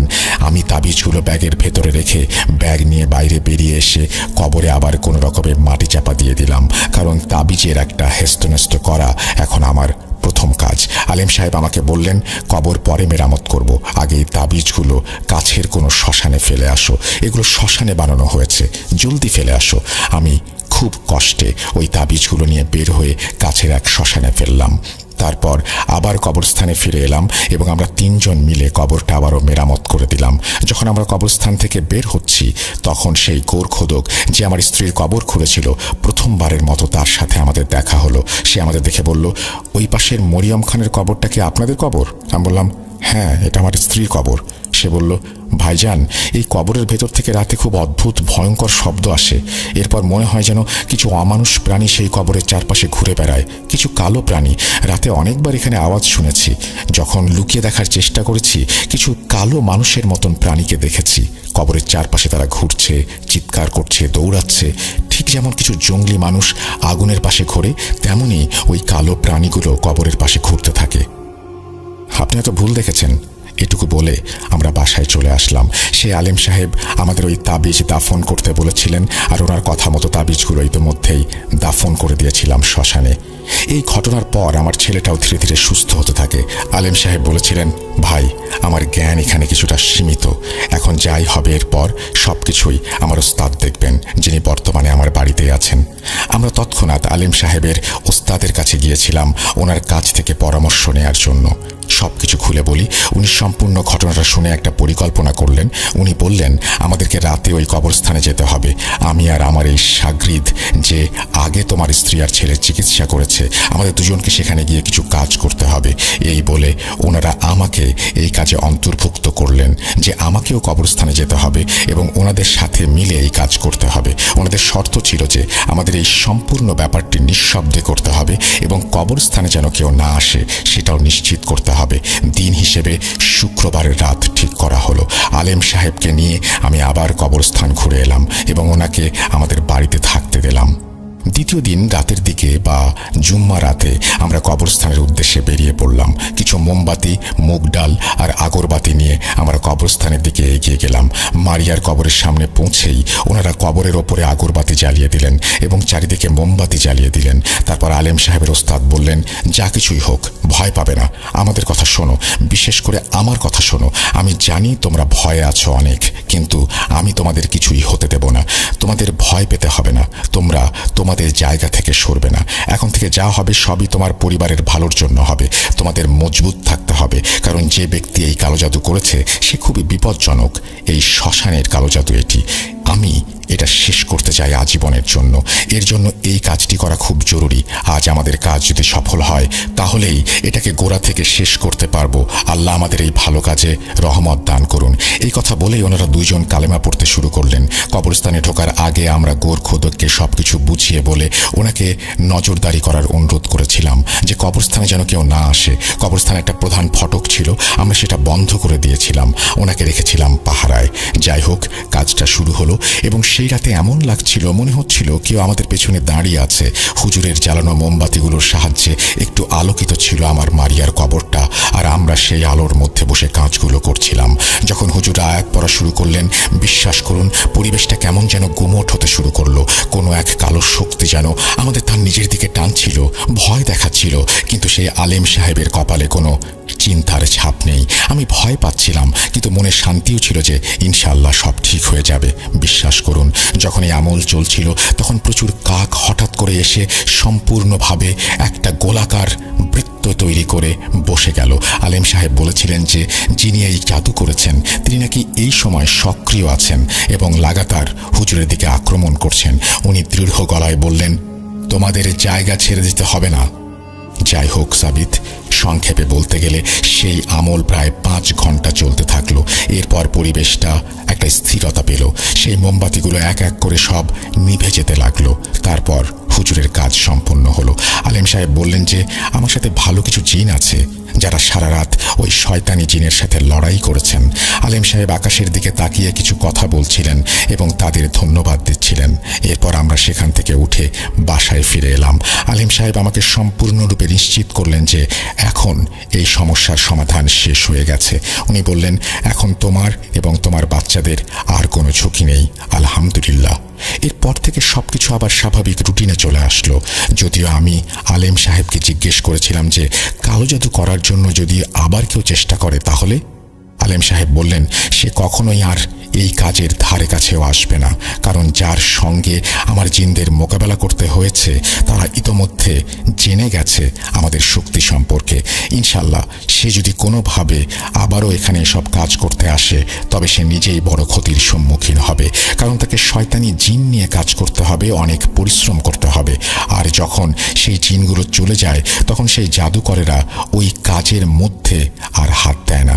আমি ইতোমধ্যেই তার অনেক ক্ষতি করেছি, আর এখন সে এই দিকে আর আসবে না, একদমই ভাববে না আবার আক্রমণ করার ব্যাপারে। কেমন? হুজুররা যাবার আগে আমাকে বলেছিলেন যে এই জাদুটা ছিল সবচেয়ে ভয়ঙ্কর ও বিপজ্জনক জাদু। এটি ছিল শ্মশানের মাটিতে করা কালো জাদু। যাই হোক, এরপর থেকে আমাদের জীবনে একরকম স্থবিরতা চলে এলো। আমার জীবন স্বাভাবিক হতে শুরু করলো, কিন্তু এসবের মধ্যে আমি খুব বড় ক্ষতির সম্মুখীন হয়েছিলাম। আমার স্ত্রীকে আমি হারিয়ে ফেলেছিলাম এই অভিশাপের কারণে। যদিও আমার ব্যবসায় অনেক ক্ষতি হয়েছিল, কিন্তু সেটা আসলে কিছুই না, কারণ পরিশ্রম করলে অর্থ আমি আবার উপার্জন করতে পারবো। কিন্তু আমার সবচেয়ে বড় দুনিয়া ছিল আমার স্ত্রী এবং আমার সন্তানেরা, যেখানে আমার স্ত্রী এখন আল্লাহর কাছে চলে গেছেন। এই ঘটনাগুলো শুধুমাত্র ঘটনা নয়, এগুলো আমাদের জন্য চরম শিক্ষা। হে আল্লাহ, আমাদের সবাইকে আপনি ক্ষমা করুন, আমিন। আমি একটা কথাই বলবো, যদি আল্লাহ আপনাকে অনেক কিছু দিয়ে থাকেন তাহলে দেখানোর দরকার নেই। এগুলো আমাদের না, আসলে আল্লাহ আমাদের এগুলো দান করেন। তাই যা আমাদের না সেটা নিয়ে অন্যদের দেখিয়ে বেড়ানোটা মোটেও উচিত নয়। আমাদের কাছে গাড়ি আছে, বাড়ি আছে, সেটা আমরা নিজেরাই উপভোগ করি। আল্লাহর দেয়া সব ভালো জিনিস সুন্নত, কিন্তু মানুষকে দেখাতে গিয়ে অহেতুক গর্ব করা উচিত না। যদি আল্লাহ আপনাকে এত কিছু দিয়ে থাকেন তাহলে আগে আপনার আত্মীয়দের খোঁজ খবর করুন, বিশেষ করে যারা দরিদ্র তাদের সাহায্য করুন। যদি আপনার হাতে আরও কিছু থাকে তাহলে এমন লোকদের খোঁজ করুন যারা এসবের অভাবে রয়েছে, সাহায্য করুন তাদের। আমি আশা করি আমার এই কাহিনী আপনাদের জীবনে কিছু মূল্যবান শিক্ষা যোগ করেছে। দয়া করে মনে রাখবেন, আমার স্ত্রীর মাগফিরাতের জন্য দোয়া করবেন এবং আমার ছেলে মেয়েদের জন্য দোয়া করবেন। আমিও দোয়া করছি। যারা ভূত.com শোনেন, আল্লাহ তাআলা তাদের সবাইকে স্বাস্থ্য ও সুস্থতা দান করুন। আর যাদের মনে হিংসা আছে, যারা প্রতিহিংসা পুষে রাখেন, তাদের শত্রুতা থেকে আমাদের রক্ষা করুন। আপনারা ভালোভাবে থাকবেন। আল্লাহ হাফেজ। এই বলে নাসির সাহেব ওনার ঘটনাটি শেষ করেছেন। ঘটনা বলা শেষ করে উনি দাঁড়িয়ে গেলেন আর আমার সাথে হাত মিলিয়ে হাঁটা ধরলেন নিজের গন্তব্যের উদ্দেশ্যে। হয়তোবা উনি নিজের চোখের পানি আর মনের কষ্টটা আরও একবার আমাকে দেখাতে চাননি। ঘটনাটা শুনে আমি এক দুঃখ ভারাক্রান্ত মন নিয়ে বাড়ি ফিরে এলাম। প্রিয় লিসেনার্স, এই ছিল আপনাদের জন্য কালেক্ট করা আমার আজকের ঘটনা। লম্বা ঘটনা যাদের ভালো লাগে না, আমি তাদের নিকট ক্ষমা প্রার্থী। ঘটনা যদি আপনাদের একটুও ভালো লেগে থাকে তাহলে আমি আপনাদের কাছে কৃতজ্ঞ থাকব, আর যদি ভালো লেগে না থাকে তবে আমি ক্ষমা প্রার্থী। আমি মোহাম্মদ সাবিত আলম বিদায় নিচ্ছি। আপনাদের দোয়ায় আমাকে মনে রাখবেন। আল্লাহ হাফিজ। এই বলে সাবিত তার ঘটনা শেষ করেছেন। চমৎকার একটি ঘটনা, অনেক বড় একটি ঘটনা, অনেক মর্মান্তিক একটি ঘটনা, অনেক হৃদয় স্পর্শ করার মতো একটি ঘটনা। যদি ভালো লাগে আমাদের কমেন্ট সেকশনে জানাবেন। যারা আমাদের ইউটিউব চ্যানেলটির সাথে সংযুক্ত আছেন তাদেরকে বলবো সাবস্ক্রাইব করার জন্য। যাদের ভালো লেগেছে তারা অ্যাটলিস্ট কমেন্ট সেকশনে গিয়ে সাবিতকে ধন্যবাদ দেবেন, উৎসাহিত করবেন তাকে পরবর্তী ঘটনার জন্য। আমরা চলে যাব আমাদের পরবর্তী ঘটনায়।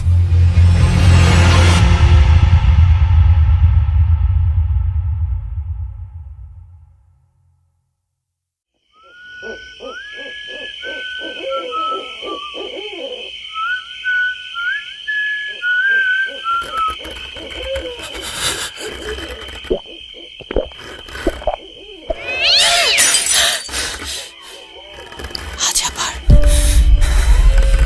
শুনতে পাচ্ছেন শব্দটা? আমার আয়নার ভেতরে রোজ এভাবেই আসে।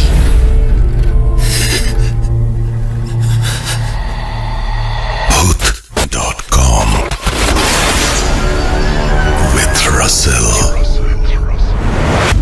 Welcome back. আপনাদের সবাইকে স্বাগত জানাচ্ছি আমি রাসেল। আশা করছি আপনারা সবাই ভালো আছেন, ভালোর দলে আছেন। আমিও ভালো আছি, ভালোর দলে আছি। এবং একটা চমৎকার ইমেল শুনলেন আপনারা, এবং এই ইমেলটি পাঠিয়েছিলেন আমাদেরকে সাবিত আলম, এবং সাবিত আলমই আমাদেরকে আরও একটি অডিও ক্লিপ পাঠিয়েছেন, যে অডিও ক্লিপটি আমি আপনাদের এখন শোনাতে চাই।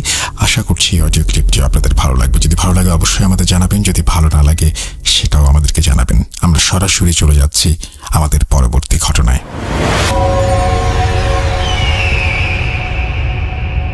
আসসালামু আলাইকুম রাসেল ভাই এবং প্রিয় শ্রোতা বন্ধুরা, আশা করি আপনারা সকলে ভালো আছেন এবং সুস্থ আছেন। আমি মোহাম্মদ সাবিত আলম বলছি ময়মনসিংহ বিভাগ থেকে। আমি আজকে আপনাদের সামনে নিয়ে এসেছি সম্পূর্ণ নতুন একটি ঘটনা, যে ঘটনাটি আমি শুনেছি আমার একজন আঙ্কেল, কবির আঙ্কেলের কাছ থেকে। কবির আঙ্কেলের এই ঘটনাটি আসলে খুবই মর্মান্তিক ছিল, এবং ওনার বন্ধুর ঘটনা আসলে মূলত এটা, এবং ঘটনাটা আসলে ঘটেছিল 1980s এর দিকে। তো তখনকার যুগে আসলে ওরকম ভাবে স্কুল কলেজ তো খুব বেশি একটা সব জায়গায় ছিল না। তো ওনাদেরও একই রকম অবস্থা, গ্রামে স্কুল নেই ঠিক মতো, তো ওনারা পড়াশোনা করতে খুব কষ্ট হচ্ছিল ওনাদের। তো গ্রামের যে পলিটিক্যাল লিডার ছিলেন, তো উনি একদিন প্রমিস করলেন যে গ্রামে কিছুদিনের মধ্যে নতুন একটা স্কুল স্থাপন করবেন, কিন্তু সেই স্কুলটার আসলে মেইন যে দূরত্বটা থাকবে সেটা ওনাদের বাসা থেকে অনেকটাই দূরে।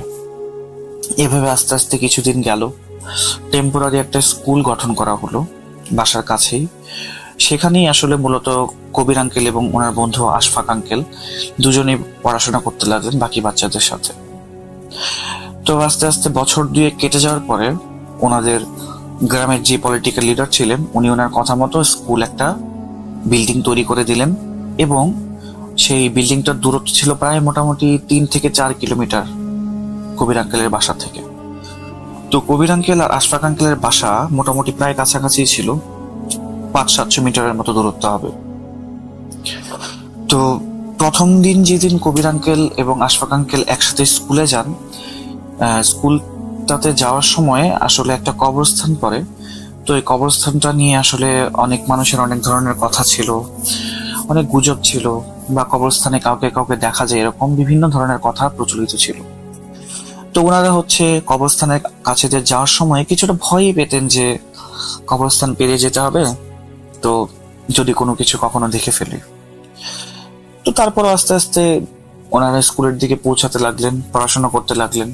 ওই কবরস্থান নিয়ে খুব বেশি একটা কখনো ভাবেননি, বা ওরকম ভাবে কোনো কিছু চিন্তা আসলে ওনাদের মাথায় আসেনি, ওনারা কিছু দেখেননি। আস্তে আস্তে দিন কেটে যেতে লাগলো। স্কুলটা ছিল অবশ্য ক্লাস 5 থেকে প্রায় 10 পর্যন্ত। এরপরে গ্রামে আর পড়াশোনার কোনো উপায় ছিল না। ম্যাক্সিমাম যারা গ্রামে থেকে যেতেন ওনারা কৃষিকাজে ব্যস্ত হয়ে পড়তেন, বা ব্যবসা বাণিজ্যে ব্যস্ত হয়ে পড়তেন। আর বাদ বাকি যাদের লেখাপড়া আরেকটু বেশি করার ইচ্ছা ছিল, তারা মূলত ঘর থেকে বেরিয়ে শহরের দিকে চলে যেতেন পড়াশোনা করার ইচ্ছায়, নতুন কোনো একটা জায়গায় বসবাস করার জন্য, বা ভালো একটা ফিউচার বানানোর জন্য। তো কবির আঙ্কেল কি করলেন, 10th পাস করে উনি শহরের দিকে শিফট হওয়ার পরিকল্পনা করলেন। তো উনি হচ্ছে ওনার বন্ধু আশফাককে ঘটনাটা জানালেন যে আমি তো গ্রাম ছেড়ে শহরের দিকে যেতে চাচ্ছি, আমার ওখানে আসলে পড়াশোনাটা একটু ভালো হবে বলে মনে হচ্ছে। তো আশফাক আঙ্কেলকে উনি তার সাথে যাওয়ার জন্য বললে আশফাক আঙ্কেল বলে যে না, আমি যাব না। তো কবির আঙ্কেল আশফাক আঙ্কেলকে জিজ্ঞেস করলেন যে তুমি কেন যাবা না, কি সমস্যা হয়েছে তোমার? পরে সে বলতেছে কি, দোস্ত আমি আসলে এখানে এই স্কুলে আমাদের সাথেই পড়ে একটা মেয়েকে খুব ভালোবাসি। তো তাকে আমার এতই পছন্দ যে হচ্ছে আমি তাকে ছেড়ে কোনো মানে অন্য কোনো দিকে চিন্তাও করতে পারি না, বা অন্য কোনো দিকে আমি যাব পর্যন্ত না, আমি ওর কাছাকাছি থাকবো। তো কবির আঙ্কেল আশফাক আঙ্কেলের মুখে এই কথাটা শুনে না ওনার খুব হাসি পেলেন, ওনার খুব হাসি পেল ওরা। তো এতটা হাসি পেল যে উনি হচ্ছে কবির আঙ্কেলের উপরে আশফাক আঙ্কেলের সাথে মজা করা শুরু করে দিলেন। আশফাক আঙ্কেল উনি বলতে থাকলেন যে তুই কোথায় আর সেই মেয়েটা কোথায়। আসলে কবির আঙ্কেলও সেই মেয়েটাকে চিনতেন এবং মেয়েটা ছিলেন খুবই অসম্ভব সুন্দরী। আশফাক আঙ্কেলের কবির আঙ্কেলের ভাষায় উনি ছিলেন খুবই অসম্ভব সুন্দরী। এই কারণে হচ্ছে এই আশফাক আঙ্কেল আসলে মজার পাত্র হয়ে গিয়েছিলেন কবির আঙ্কেলের কাছে। কারণ কবির আঙ্কেল বলতেন যে তুই তোর চেহারা দেখেছিস হ্যাঁ নাই, আবার ওর চেহারা দেখছিস হ্যাঁ নাই, তো তোদের মধ্যে কিভাবে মিল হয়, এটা তো সম্ভব না। তুই হচ্ছিস একটা দোকানের মধ্যে এরকম একটা মিষ্টি যেটা ডেট এক্সপায়ার হয়ে গেছে, যেটাকে কেউ ধরবে না, আর সে হচ্ছে এমন একটা রসগোল্লা যেটার দিকে সবারই নজর থাকে।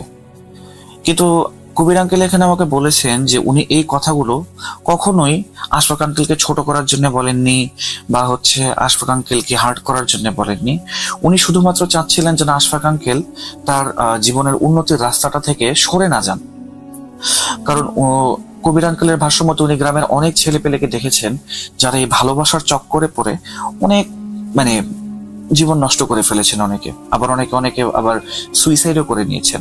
তো এই জিনিসগুলো দেখার কারণে হচ্ছে কবির আঙ্কেল আশফাক আঙ্কেলকে সাবধান করার চেষ্টা করলেন যে দেখ বন্ধু, আমি তোকে আসলে হার্ট করার জন্য বলি না কথাগুলা, বা হচ্ছে কষ্ট দেওয়ার জন্য বলি নাই, তুই কিছু মনে করিস না, কিন্তু তুই এই চিন্তা বাদ দিয়ে মাথা থেকে চল শহরে যেয়ে পড়াশোনা করি। বাট আশফাক আঙ্কেল কোনোভাবেই মানলেন না। তো কবির আঙ্কেল এরপরে হচ্ছে একদিন ঘর দুয়ার ছেড়ে উনি হচ্ছে শহরের দিকে রওনা দিলেন। তো শহরে রওনা দেওয়ার পরে উনি হচ্ছে শহর থেকেই পড়াশোনা করতে লাগলেন। উনি একটা সময় বর্তমানে আমাদের এখানে যেটাকে এইচএসসি বলে, সেই পরীক্ষাটা দেওয়ার পরে উনি হচ্ছে গ্রামে ফিরে আসেন। ফিরে আসার পরে উনি হচ্ছে সাথে দেখা করেন, আসলে আশফাক আঙ্কেলের সাথে দেখা করেন। আশফাক আঙ্কেলের সাথে দেখা করার পর উনি বলেন কি, আশফাক আঙ্কেলকে উনি খুব দেখা করতে পারেননি, আসলে তখন দেখা করতে চাচ্ছিলেন, বাট উনি আসলে আশফাক আঙ্কেলকে রিচ করতে পারছিলেন না, কারণ উনি কোথায় আছেন কেউ তখন বলতে পারছিল না। তো অনেক খোঁজাখুঁজির পরে একদিন সন্ধ্যার দিকে কবির আঙ্কেলের আরেকজন বন্ধু ওনাকে এসে বললেন কি যে আশফাক এখন বাসায় আছে, তুমি ওর সাথে গিয়ে দেখা করতে পারো। তো কবির আঙ্কেল কি করলেন, আশফাক আঙ্কেলের বাসায় চলে গেলেন এবং আশফাক আঙ্কেলকে দেখে উনি মোটামুটি কিছুটা অবাক। তো আশফাক আঙ্কেল ওনাকে দেখে এসে জড়িয়ে ধরলেন এবং বললেন কি যে বন্ধু, তুই এতদিন পরে আসছিস, আমার আসলে তুই যাওয়ার পরে এখানে কত কি হয়ে গেছে তুই জানিস না। তো পরে হচ্ছে উনি জিজ্ঞেস করলেন যে কি হয়েছে, আমি তো বুঝতে পারতেছি না, আমাকে বল। পরে বলতেছে কি যে আমি যে মেয়েটাকে আমি পছন্দ করতাম না, সেই মেয়েটার তো এঙ্গেজমেন্ট হয়ে গেছে, এখন আমি যে কি করবো আমি বুঝতে পারতেছি না। তো আশফাক আঙ্কেলকে কবির আঙ্কেল বললেন কি যে তুই তোর এই সমস্ত বাজে চিন্তা ভাবনা মাথা থেকে বাদ দে, পড়াশোনাটা কর, চল আমার সাথে এখনো শহরে চল, পড়াশোনা করে জীবন উন্নতির কিছু একটা কর। আর তুই না ওই মেয়ের বাসায় বিয়ের প্রস্তাব দিয়েছিল, আমি তো শুনেছি। আসলে আশফাক আঙ্কেলের পরিবার ওই মেয়েটার বাসায় এর আগেই বিয়ের প্রস্তাব দিয়েছিল, যেটা উনি আশফাক আঙ্কেল কবির আঙ্কেলের মা বাবার কাছ থেকে শুনেছিলেন। বাট ওই মেয়ের পরিবার বিয়ের প্রস্তাবটাকে নাকচ করে দেয়। তো তখন হচ্ছে আশফাক আঙ্কেলকে কবির আঙ্কেল জিজ্ঞেস করলেন যে নাকচ করার কারণটা কি। তো কবির আঙ্কেলকে আশফাক আঙ্কেল জানালেন কি যে ওরা আসলে চায় খুবই ভদ্র ঘরের আর শিক্ষিত ছেলের সাথে বিয়ে দিতে চায় মেয়ের। তারপরে কবির আঙ্কেল আশফাক আঙ্কেলকে বললেন কি যে আমি তো তোকে বারবার বলতেছি যে তুই চল আমার সাথে শহরে পড়াশোনা কর, তারপরে যোগ্য হয়ে এসে বিয়ে কর, সমস্যা তো নেই, ওদের বাসায় বলে রাখ। কিন্তু তারপরে আশফাক আঙ্কেল একেবারে প্রেমে অন্ধ, উনি যাবেন না কোনো অবস্থাতেই। তো এরপরে কি হলো, কবির আঙ্কেল হচ্ছে ওনার ফার্দার স্টাডিজ এর জন্য কিছুদিন পরে হচ্ছে আবার চলে গেলেন। এর মাঝখানে প্রায় মোটামুটি ভালো সময় কেটে যায়, 3-4 মাস কেটে যায়। এরপরে উনি হচ্ছে আবার একদিন গ্রামে বেড়াতে আসেন এবং এবার বেড়াতে আসার পরে উনি নিজের বাসা থেকে খাওয়া দাওয়া করে বিকালবেলার দিকে আশফাক আঙ্কেলের বাসায় যায়। কিন্তু এবার আশফাক আঙ্কেলের যে অবস্থাটা উনি দেখেন, সেই অবস্থাটা আসলে উনি কখনো এক্সপেক্ট করেন নাই। উনি দেখেন আশফাক আঙ্কেল একটা বিছানায় শুয়ে আছে এবং তার শরীরে অসংখ্য কাটা দাগ। কাটা দাগ বলার থেকে কুকুরের কামড়ের দাগ বললে বেশি অ্যাপ্রোপ্রিয়েট হয়। তো উনি আশফাক আঙ্কেলকে জিজ্ঞেস করলেন যে, কিরে আশফাক, তোর কি অবস্থা? এইরকম অবস্থা তোর শরীরে কিভাবে হইলো? তুই আমাকে বল, কি সমস্যা? তো আশফাক আঙ্কেল কবির আঙ্কেলকে বললেন কি যে, দোস্ত তুই জানিস কি হয়েছে? কবির আঙ্কেল জিজ্ঞেস করলেন যে কি হয়েছে? আশফাক আঙ্কেল বলেন কি যে মেয়েটাকে আমি ভালোবাসতাম না, সে কিন্তু মারা গেছে। কবির আঙ্কেল তো মানে আকাশ থেকে পড়লেন। উনি জিজ্ঞেস করলেন কি যে, মারা গেছে মানে কিভাবে মারা গেছে? তো এরপরে আশফাক আঙ্কেল এমন একটা কথা বললেন যেটা কবির আঙ্কেলকে আরো একবার শকের মুখে ফেলে দেয়। কথাটা ছিল যে, মেয়েটা মারা গেছে কারণ আমি ওকে মেরেছি। তো কবির আঙ্কেল উঠে আশফাক আঙ্কেল থেকে কিছুটা দূরে সরে গেলেন আর জিজ্ঞেস করলেন যে, তুই মেরেছিস মানে? এটা কি ধরনের কথা বলছ? তুই কেমনে মারবি একটা মেয়েকে? তুই কিভাবে মারতে পারিস? আশফাক আঙ্কেল বললেন কি, কালো জাদু করে মেরেছি। এরপর কবির আঙ্কেল কিছুটা শান্ত হয়ে বসলেন এবং আশফাক আঙ্কেল কবির আঙ্কেলকে বললেন কি যে, দোস্ত তুই কিছুটা সময় নিয়ে আমার ঘটনাগুলো শুন, কি হয়েছিল আসলে। এরপরে কবির আঙ্কেলকে আশফাক আঙ্কেল এমন কিছু ঘটনা শেয়ার করলেন যেটাই হলো আজকের ঘটনার মেইন আকর্ষণ আর কি। উনি বলতে শুরু করলেন যে, কবির আঙ্কেল যখন এর গতবার এইচএসসি পরীক্ষা দেওয়ার পরে বাসায় আসার পরে উনি যখন চলে যান, এরপরে উনি যখন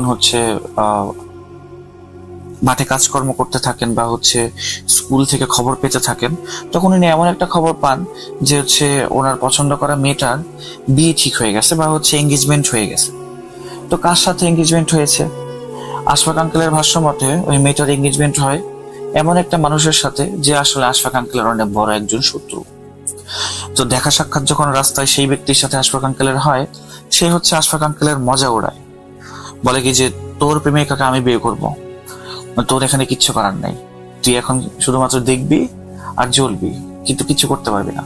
সমস্যা নেই, বিয়ের দাওয়াতের কার্ড প্রথমটা তোকেই দিব, দোয়া করে যাবি আমাদের জন্য। তো এগুলো শুনে আসলে উনি খুব বেশি বিরক্ত হয়ে যান এবং রিভেঞ্জ নেওয়ার জন্য যে তার একটা টেন্ডেন্সি থাকে, সেই টেন্ডেন্সিতে উনি উপরের দিকে চলে আসতে থাকেন আসলে। তো এরপরে একদিন উনি স্কুলের কাছে গেলেন মেয়েটার সাথে দেখা করতে। তো মেয়েটার বাসা ছিল আসলে স্কুলের কাছাকাছি।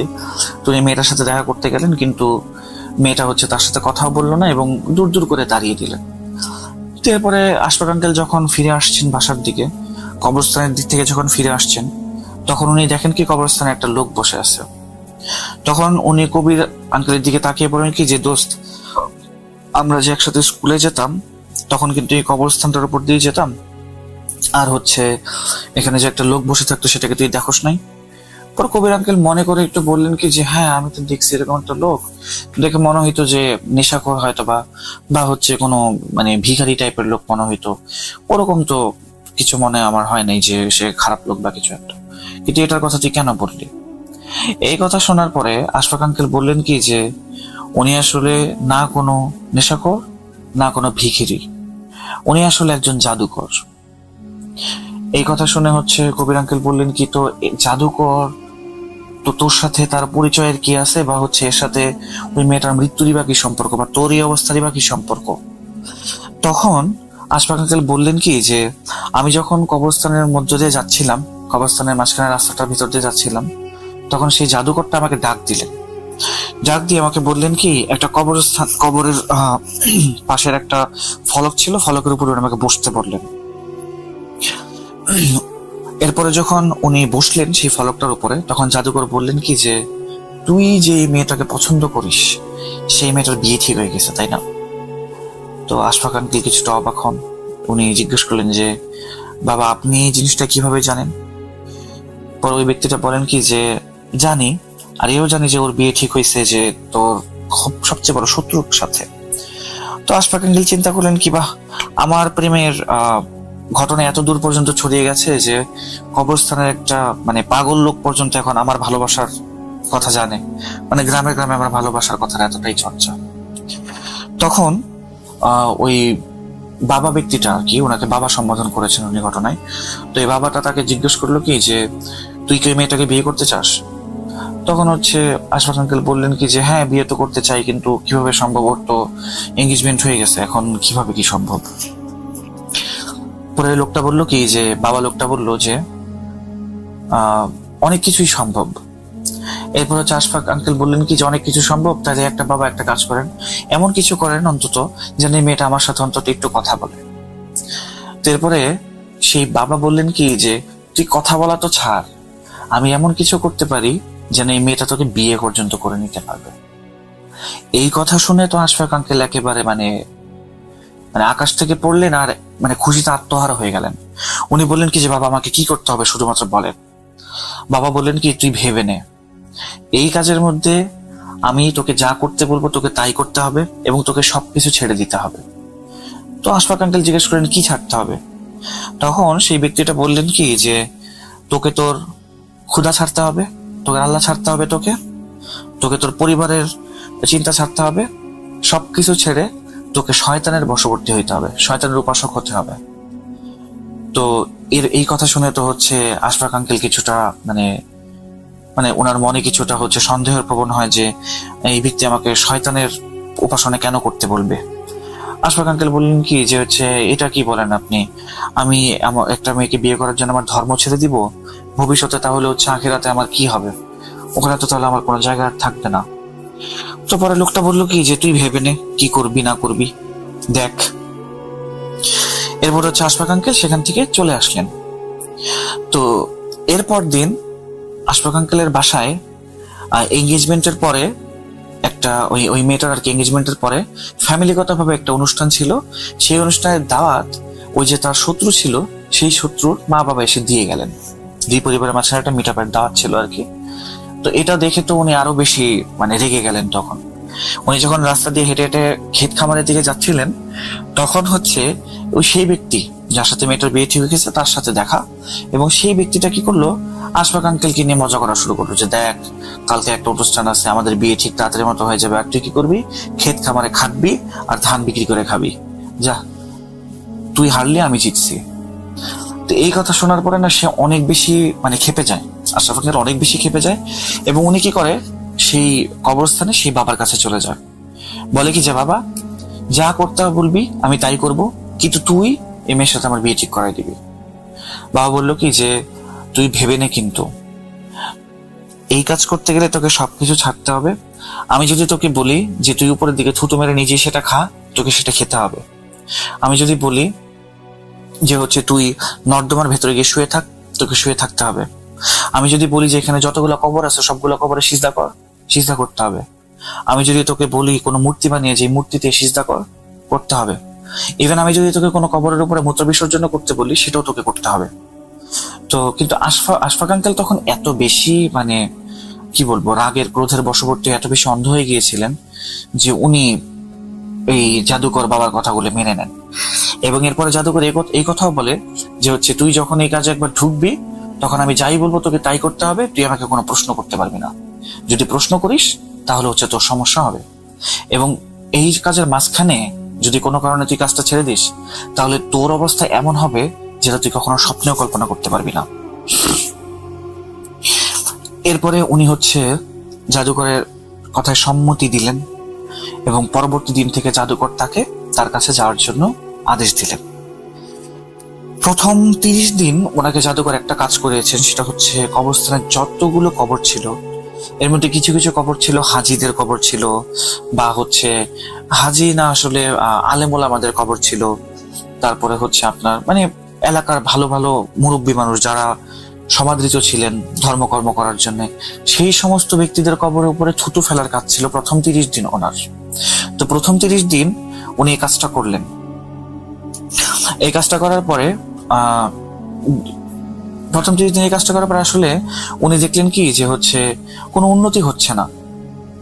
তো বাবাটাকে উনি জিজ্ঞেস করলেন যে বাবা আমি তো প্রথম 30 দিন আপনার কথা মতো কাজ করতেছি কিন্তু কোনো তো লাভ হচ্ছে না। বাবা বলতেছেন কি যে তুই আর 10টা দিন কর, লাভ হবে। এরপরে 10 দিন ওনাকে আরেকটা কাজ দেন সেই বাবা, সেটা হচ্ছে কি মূর্তির সামনে পূজা করা, মানে পূজা করা না আর কি, মূর্তির সামনে সিজদা করা। উনি হচ্ছে একদিন রাতের বেলা, সন্ধ্যার দিকে মূলত উনি কবরস্থানটাতে যেতেন। তো একদিন রাতের বেলা উনি হচ্ছে কবরস্থানে যান এবং উনি দেখেন কি যে বাবা একটা মূর্তি বানিয়েছে এবং সেই মূর্তিটা দেখিয়ে আশফাক আঙ্কেলকে বলছেন কি এটার উপরে সিজদা কর, এটার সামনে সিজদা কর। আশফাক আঙ্কেল বলেছেন, কবির আঙ্কেল আমাকে যেটা বলেছেন, আশফাক আঙ্কেল তাকে যে ঘটনাগুলি বলেছে ওই টাইমে উনি বলেছেন যে এই কাজগুলো শুরুতে করতে করতে ওনার খুবই মানে আপত্তি মনে হতো এবং খুবই খারাপ লাগতো যে আমি এরকম একটা কাজ করতেছি, আমার খোদাকে আমি ধোকা দিচ্ছি, এটা মানে। বাট আস্তে আস্তে এই কাজগুলি করতে করতে ওনার ভেতরে নাকি খারাপ লাগাটা আস্তে আস্তে চলে যায়, ভেতর থেকে খারাপ লাগাটা আর উনি ফিল করতে পারেন না। তো আস্তে আস্তে উনি এই কাজটা করতে করতে কিছুটা মানে অভ্যস্ত হয়ে যান এবং মজা পেতে শুরু করেন। চিন্তা করেন যে আচ্ছা ঠিক আছে, করতেছি, দেখি কি হয়। তো এরপরে প্রথম 10 দিন ওনাকে কি করলেন, সেই মূর্তিরও সামনে সিজদা করার কথা বলা হলো এবং কবরস্থানের পাশে একটা নালা ছিল, ওই নালাতে রাতের বেলা ওনাকে গোসল করার কথা বলা হতো। তো উনি পরের 10 দিন গোসল করতেন এবং হচ্ছে মূর্তির সামনে সিজদা করতেন। এভাবে 10 দিন পার হলো। তো এর মাঝখানে মেয়েটার আসলে বিয়ে হয়ে যাওয়ার কথা ছিল কি ওই অনুষ্ঠানটার প্রায় 1 সপ্তাহ পরে, কিন্তু এখানে প্রায় 30 থেকে 40 দিন পার হয়ে গেছে, বাট বিয়েটা হচ্ছে না। আশফাক আঙ্কেলের মাথায় একবার চিন্তা হলো যে বিয়ে তো 7 দিনের মধ্যে হয়ে যাওয়ার কথা, তাহলে এখনো কেন বিয়ে হলো না, কি সমস্যা বুঝতে পারছি না। তো উনি গিয়ে হচ্ছে কি করলেন, ওই মেয়েটার পরিবারের আশেপাশের লোকজনের কাছ থেকে খবর নিতে লাগলেন এবং খবরে যেটা উঠে এলো সেটা হচ্ছে কি ছেলের পরিবার কোনো একটা কারণে ধানাই পানাই করছে, তারাই বিয়েটাকে পেছানোর চেষ্টা করছে। আচ্ছা যাই হোক, তো এরপরে আশফাক আঙ্কেল আবার সেই ইয়ের কাছে গেলেন আর কি, বাবার কাছে গেলেন। বাবাকে উনি বললেন কি যে বাবা কি হবে, বিয়ে তো এখনো ভাঙে নাই, তো আপনি আসলে মনে হয় আমাকে ধোকা দিচ্ছেন বা হচ্ছে আমাকে দিয়ে কোনো খারাপ কাজ করানোর চেষ্টা করতেছেন, তাই না? এরপরে বাবা না ওনাকে একটা ধমক দিলেন, বলে কি তুই আমাকে সন্দেহ করিস তাই না, ঠিক আছে যা, তুই আজকে বাসায় যা, তুই একটা সুখবর পাবি। তো উনি হচ্ছে এরপরে হচ্ছে বাসায় চলে গেলেন। বাসায় চলে যাওয়ার পরে উনি ওনার মা বাবার কাছ থেকে খবর পেলেন যে হচ্ছে এই মেয়েটার এঙ্গেজমেন্টটা ভেঙে গেছে।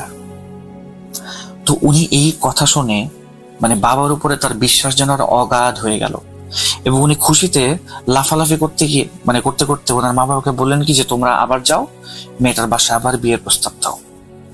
কিন্তু সেই একইভাবে তার মা বাবা মুখ একেবারে মানে ছোট করে ফিরে আসতে হলো ওনাদের, কারণ সেই মেয়ের ফ্যামিলি আবার তাদেরকে রিজেক্ট করেছে। তো এই ঘটনার পরে আশফাক আঙ্কেল আরেকটু রেগেছেন, বলেন কি ওনাদের কিসের এত অহংকার যে বারবার আমাকে রিজেক্ট করে, এবার দেখি কিছু একটা করবই। এই ঘটনাটা ঘটার পরে উনি সেদিন সন্ধ্যায় আবার হচ্ছে সেই বাবার কাছে গেলেন এবং এই বাবা এবার রাগ করে ওনাকে বললেন কি যে তোকে কি আমি বলেছিলাম ওর বাসায় বিয়ের প্রস্তাব পাঠাতে?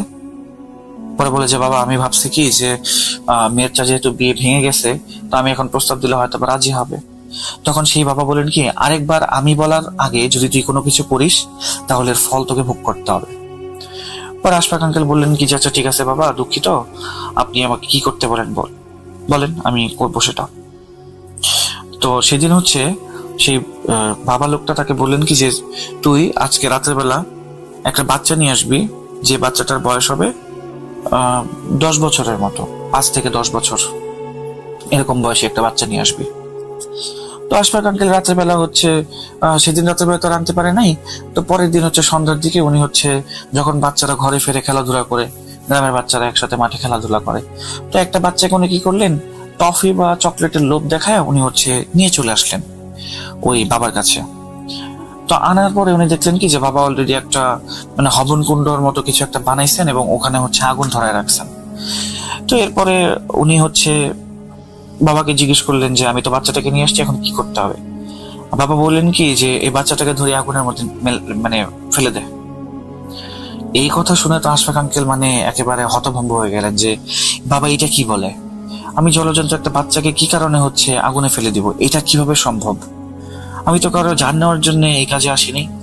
তো উনি যখন হচ্ছে কিছুটা হেজিটেট করছেন তখন সেই বাবা এসে নিজেই বাচ্চাটার মুখটা হচ্ছে কি করলো, কোনো একটা মানে গামছা দিয়ে বেঁধে তাকে আগুনের মধ্যে নিক্ষেপ করে ফেলে দিল। গামছা দিয়ে বাঁধার কারণে বাচ্চাটা চিৎকার করতে পারলো না এবং সেখানেই সে পুড়ে মারা গেল। তো এই দৃশ্য দেখে আশফাক আঙ্কেল হচ্ছে সেখানে অজ্ঞান হয়ে যান। এবং যখন ওনার ঘুম ভাঙে তখন উনি দেখেন জাদুকর আর সেখানে নেই, আর হচ্ছে আগুন যেখানে জ্বলছিল সেখানে বাচ্চাটার হাড় গড়ছিল দেখা যাচ্ছিল। তো উনি সেদিনের মতো বাসায় চলে আসলেন। সন্ধ্যার দিকে এরপরে যেদিন তিনি এরপরে যখন তিনি আবার হচ্ছে সেই বাবার কাছে গেলেন, উনি সেই বাবাকে বললেন কি যে হচ্ছে বাবা, যদি জানি নেওয়ার হইতো তাহলে হচ্ছে আমি তো ওই মেয়েটার যার সাথে বিয়ে ঠিক হয়েছিল তার জানে নিতে পারতাম, আমি একটা মাসুম বাচ্চার জান কি কারণে নিব? আর তুমি এটা আমাকে আগে কেন বলো নাই? আগে বললে আমি কাজটা করতাম না। তখন বাবাটা একটা শয়তানে হাসি দিয়ে বলেন কি যে তুই যদি ওই মেয়েটার যার সাথে এঙ্গেজমেন্ট হয়েছিল তাকে যদি তুই মারতি তাহলে কি মনে করস যে তুই বাইচা যেতি? পারতি না।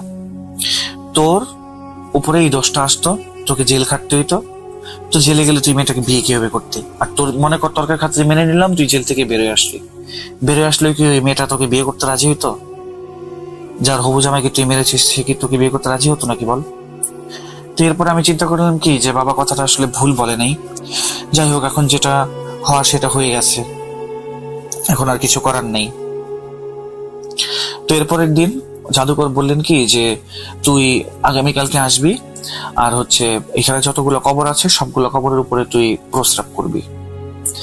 তো এই কথাটা শুনে আশফাক আঙ্কেল কিছুটা হতচকিত যান এবং হচ্ছে উনি চিন্তা করেন কি না, এই কাজটা আমি করবো না, এই কাজটা আমি করতে পারবো না। তো যেদিন রাতে এই কথাটা এই কাজটা করতে ওনার যাওয়ার কথা, সেদিন রাতে বেলা উনি আর কবরস্থানে যান নাই। তো পরের দিন যখন গেল সেদিন হচ্ছে জাদুকর বলল রাগ করে বসে আছে, বসে থেকে বলল কি যে আমি তোকে কালকে আসতে বলেছিলাম, তুই কেন আসলি না বল আমাকে। তারপরে হচ্ছে আশফাক আঙ্কেল বললেন কি যে বাবা, আসলে এই জিনিসটা আমার খুব খারাপ লাগতেছে। এরপর উনি বললেন কি যে হচ্ছে ঠিক আছে, তোর খারাপ লাগতেছে তুই এই কাজটা করতে, এই প্রথমবারের মতো আমি তোকে মাফ করলাম, কিন্তু এর পরবর্তীতে যদি এই ভুল হয় তাহলে তোকে আমি আর মাফ করবো না। এই কথা বলার পরে আশফাক আঙ্কেল জিজ্ঞেস করলেন আর কি কাজ করতে পারে আমাকে বলো। এরপরে সেই বাবাটা বললেন কি যে আগামীকালকে তুই আরেকটা বাচ্চা নিয়ে আসবি, যে বাচ্চাটার বয়স হবে 5 বছর এরকম। এই কথা শুনে আশফাক আঙ্কেল তো এবার উনি চিন্তা করলেন কি এর থেকে তো আমার কবরের উপরে যে কাজটা দিয়েছিল সেটা এটা ভালো ছিল, এখন আরেকটা জান নিতে হবে, এটা আমি পারবো না। তো উনি এর পরের দিন না আবার কবরস্থানে যাননি। সেদিন স্কিপ করার পরে পরের দিন যখন উনি আবার কবরস্থানে গেলেন, উনি দেখলেন কি সন্ধ্যাবেলায় সেই জাদুকর বসে আছে এবং তার দুই পাশে দুইটা বড় বড় কুকুর, ছাই কালারের কুকুর, মোটামুটি অন্ধকারে যেটা দেখা যাচ্ছিল ছাই কালারের দুইটা কুকুর বসে আছে ওনার দুই পাশে। উনি বলতেছেন কি যে তুই আমার কথা তো মানলি না, টানা 2 বার তুই আমার কথা খিলাফ করলি, যেটা তুই আসলে আমার কাছে যখন এই কাজটা করার জন্য আসছিলি তখন তুই বলছিলি কি যে আমার সব কাজ যা বলবো তাই করবি, কিন্তু তুই 2 বার আমাকে ধোকা দিলি। এই কথা বলে উনি কি করলেন, শয়তানি একটা হাসি এসে 2টা কুকুরের মাথায় হাত বুলালেন এবং হাতটা যখন উনি 2টা কুকুরের মাথা থেকে সরিয়ে নিলেন, সেই 2টা কুকুর এমন ভাবে এসে উনাকে হচ্ছে অ্যাটাক করা স্টার্ট করলো যে ওনার অবস্থা খুবই খারাপ।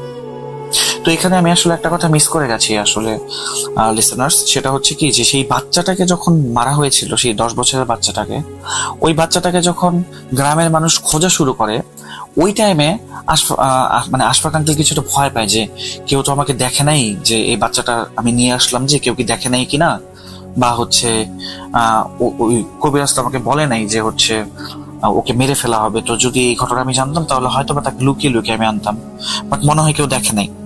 তো এরপরে হচ্ছে কি কবিরাজের কাছে গিয়ে যখন উনি বললেন কি যে বাচ্চাটাকে তো খোঁজা হচ্ছে, তখন কবিরাজ ওনাকে একটা বুদ্ধি দিল যে সেটা হচ্ছে কি রাস্তার ওই পাশে একটা জঙ্গল আছে, তুই বলে দে, গ্রামে রটায় দে যে এই বাচ্চাটাকে তুই সেই জঙ্গলের কাছে যাইতে দেখছিস।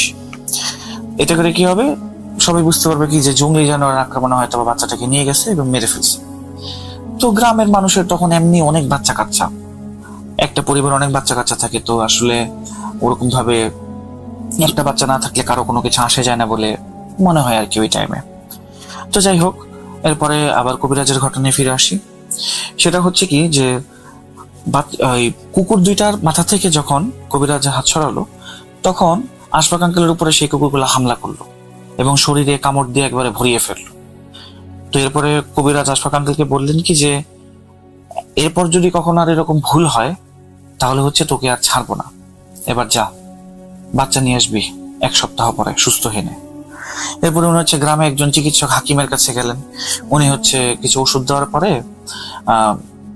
উনি বাসায় চলে আসেন, এবং যখন এলাকার লোক ওনাকে জিজ্ঞেস করছে যে কি ব্যাপার, তোমার এই অবস্থা কেমনে হইলো, সে বললো কি যে আমি রাস্তার ওই পাশে জঙ্গলটা দিয়ে আসছিলাম, তখন আমার উপরে শিয়াল আর কুকুর হামলা করেছিল। তো এই ঘটনা বলার পরে গ্রামের মানুষ কিছুটা নিশ্চিন্তই থাকে যে হচ্ছে তাহলে আগের যে বাচ্চাটা হারিয়েছিল সেটা হয়তোবা কুকুর বা শিয়ালেরই কোনো একটা কাজ হবে হয়তোবা। ওই বাচ্চাটার খুঁজে বন্ধ হয়ে গেল। তো পরের দিন উনি হচ্ছে 5 বছরের একটা বাচ্চাকে অনেক লুকানোর মাধ্যমে সেই কবিরাজের কাছে নিয়ে আসে। নিয়ে আসার পরে কবিরাজের কাছে সামনে রাখার পরে কবিরাজ কি করলো, বাচ্চাটাকে কিছু একটা খাওয়ালো। খাওয়ানোর পরে দেখা গেল যে বাচ্চাটা বেহুশ হয়ে গেল। বেহুশ হওয়ার পরে সে বাচ্চাটাকে জবাই করলো। এই দৃশ্য দেখে তো বাচ্চাটা গলা থেকে যখন রক্ত ফিনকিতে ছিটকে পড়ছে, এই দৃশ্য দেখে আশফাক আঙ্কেল সেখানে আবার অজ্ঞান হয়ে যায়। এবং উনি যখন চোখ মেলেন তখন ওনার কাছে মনে হচ্ছিল এটা মধ্যরাত। তো ওই টাইমে সেই কবিরাজ ওনাকে একটা পেয়ালার মধ্যে করে কিছু জিনিস খেতে দিলেন, তরল কিছু একটা। তো উনি মুখে একবার নিয়ে খাওয়ার পরেই উনি বমি করে ফেললেন। উনি বললেন কি এটা কি? পরে সেই কবিরাজটা বললো কি এটা হচ্ছে ওই বাচ্চার রক্ত আর হাড়ের গুঁড়া পানির সাথে মিশাইছি তোকে খাওয়ানোর জন্য। তো সে তখন ওই পেয়ালাটা মানে হাত দিয়ে ছুঁড়ে ফেলে দেয় এবং হচ্ছে কবিরাজকে বলে কি যে তুই আমার পেছন ছাড়, আমি আর পারতেছি না, তোর এই কথাগুলোর জন্য আমি আমার ধর্ম নষ্ট করছি, আমি আমার ইমান নষ্ট করছি, আমার আর ওই মেয়ের সাথে বিয়ে করার দরকার নেই, আমি ওই মেয়েকে বিয়ে করবো না, তুই আমার পেছন ছেড়ে দে, আমার জান ছাড় তুই। তো কবিরাজ না কিছুটা শয়তানে হাসি দিল এবং দিয়ে বললো কি যে তুই তাই চাস? পরে বললো হ্যাঁ আমি তাই চাই, আমি তোর আর কোনো কাজ করবো না। এই কথা বলে না আশফাক আঙ্কেল চলে আসছিল। তো উনি যখন চলে আসছে তখন কবিরাজ পেছন থেকে বললো কি যে তুই পস্তাবি, তোর এই কাজের জন্য তুই পস্তাবি। এরপরে উনি হচ্ছে 2 দিন পরে উনি খবর পান কি যে মেয়েটাকে উনি বিয়ে করার কথা চিন্তা করছিলেন সেই মেয়েটা মারা গেছে। এবং কিভাবে মারা গেছে, সেই মেয়েটার লাশ পাওয়া যায় এই যে রাস্তার পাশে যে জঙ্গলটা ছিল সেই জঙ্গলের সামনে একেবারে ক্ষতবিক্ষত অবস্থায়, মানে কুকুর আর শিয়াল আক্রমণ করে একেবারে ক্ষতবিক্ষত অবস্থা করে দিয়েছে। ওই স্পটেই সে মারা গেছে। তো এরপরে এই ঘটনা শোনার পরে তো হচ্ছে আশফাক আঙ্কেল আবার গেলেন কবরস্থানের কাছে ওই ইয়েকে খুঁজতে, কবিরাজকে খুঁজতে, জাদুকর বাবাকে খুঁজতে। কিন্তু সেখানে সে আর সেই জাদুকর বাবাকে দেখতে পায় নাই। সেই জাদুকর বাবা আর সেখানে ছিল না। তো এর 2 দিন পরে রাতের বেলা একদিন এই আশফাক আঙ্কেল হচ্ছে বাসা থেকে বের হয়ে পানি খাওয়ার জন্য বা ওয়াশরুমে যাওয়ার জন্য গেলেন। তো উনি দেখলেন কি যে ওনার ওয়াশরুমের সামনে সেই 2টা কুকুর চোখগুলো জলজল করছে এবং হঠাৎ করে তারা কি করলো, আশফাক আঙ্কেলের উপরে হামলা করলো। এমন ভাবে শরীরে কাটলো যে মানে রক্তারক্তি হয়ে গেল একেবারে, উনি আধমরা হয়ে গেলেন। তো অজ্ঞান হয়ে যান উনি। সকালবেলা উনি চোখ খুলে দেখেন কি যে ওনার বিছানার পাশে ওনার বাবা মা এবং হচ্ছে গ্রামের বাকি লোকেরা। তো এরকম 7 দিন যেতে থাকে, আস্তে আস্তে তার শরীরে পচন ধরতে শুরু করে। তো এই ছিল হইতেছে আসলে কি বলে আশফাক আঙ্কেল কবির আঙ্কেলকে এতটুকুই বলেন। এই ঘটনা শোনার পরে কবির আঙ্কেল হচ্ছে আশফাক আঙ্কেলের সামনে থেকে উঠে যান। উঠে গিয়ে ওনাকে বলেন কি যে তুই এত খারাপ একটা কাজ কিভাবে করতে পারলি, মেয়েটার জীবনটা তুই নষ্ট করলি, তুই তোর ইমান নষ্ট করলি, তুই তোর আল্লাহকে অপমান করলি, তুই শয়তানের পূজারী হয়ে গেলি, কিভাবে পারলি তুই? তোকে আমার বন্ধু ভাবতেও না আসলে মানে নিজের উপরে করুণা হচ্ছে এখন। আমি তোর সাথে আর কোনো ধরনের কোনো বন্ধুত্বপূর্ণ সম্পর্কে থাকবো না। এই কথা বলে উনি চলে যান সেখান থেকে। তো 3-4 দিন পরে যখন উনি শহরের উদ্দেশ্যে রওনা হবেন, ওনার কাছে একটা খবর আসে যে আশফাক আঙ্কেল অলরেডি মারা গেছেন। কিন্তু কবির আঙ্কেলের পরে ওনার জানাজাতেও শরীক হন নাই। তো এই ঘটনাটা আসলে যখন কবির আঙ্কেল আমাকে বলছিলেন তখন উনি আমাকে এতটুকু বলেছিলেন যে আমি আসলে এই ঘটনাটা শেয়ার করতে চাইনি কখনো, কিন্তু আবার না করেও থাকতে পারিনি, কারণ আমি চাচ্ছিলাম না যে হচ্ছে আমার মনে এই বার্থডেটা সারা জীবনই থাকুক। তো অনেকদিন হয়ে গেছে ঘটনাটার, বাট এখন পর্যন্ত হচ্ছে আশফাক আমাকে যখন জিনিসগুলো বলেছিল তখন আমার জিনিসগুলো মানে কতটুকু ভয়ানক লেগেছে বা এই জিনিসগুলো আমাকে কতটুকু হন্ট করেছে সারা জীবন, এই জিনিসটা আমি আসলে বলে বোঝাতে পারবো না। তো এই কারণে এই ঘটনাটা আসলে তোমার সাথে শেয়ার করা। তুমি চাইলে লিখেও দিতে পারো বা নিজে বলতেও পারো, সেটা তোমার উপরে। যাই হোক, এরপর উনি লিসনারদের মানে উদ্দেশ্যে সালাম জানিয়েছেন এবং সেদিনের মতো বিদায় নিয়েছিলেন। তো এই ছিল প্রিয় লিসনার্স আজকে আমার ঘটনা। যদি ভালো লেগে থাকে তাহলে আপনাদের সকলের কাছে আমি কৃতজ্ঞ, আর যদি ভালো না লাগে তাহলে আমি সবার কাছে করজোড়ে ক্ষমা প্রার্থী। আমাকে ক্ষমা করবেন। আবার দেখা হবে বা কথা হবে নতুন কোনো সপ্তাহে নতুন কোনো ঘটনা নিয়ে। ততদিন পর্যন্ত ভালো থাকুন, সুস্থ থাকুন এবং ভূত.com এর সাথে থাকুন। আল্লাহ হাফেজ।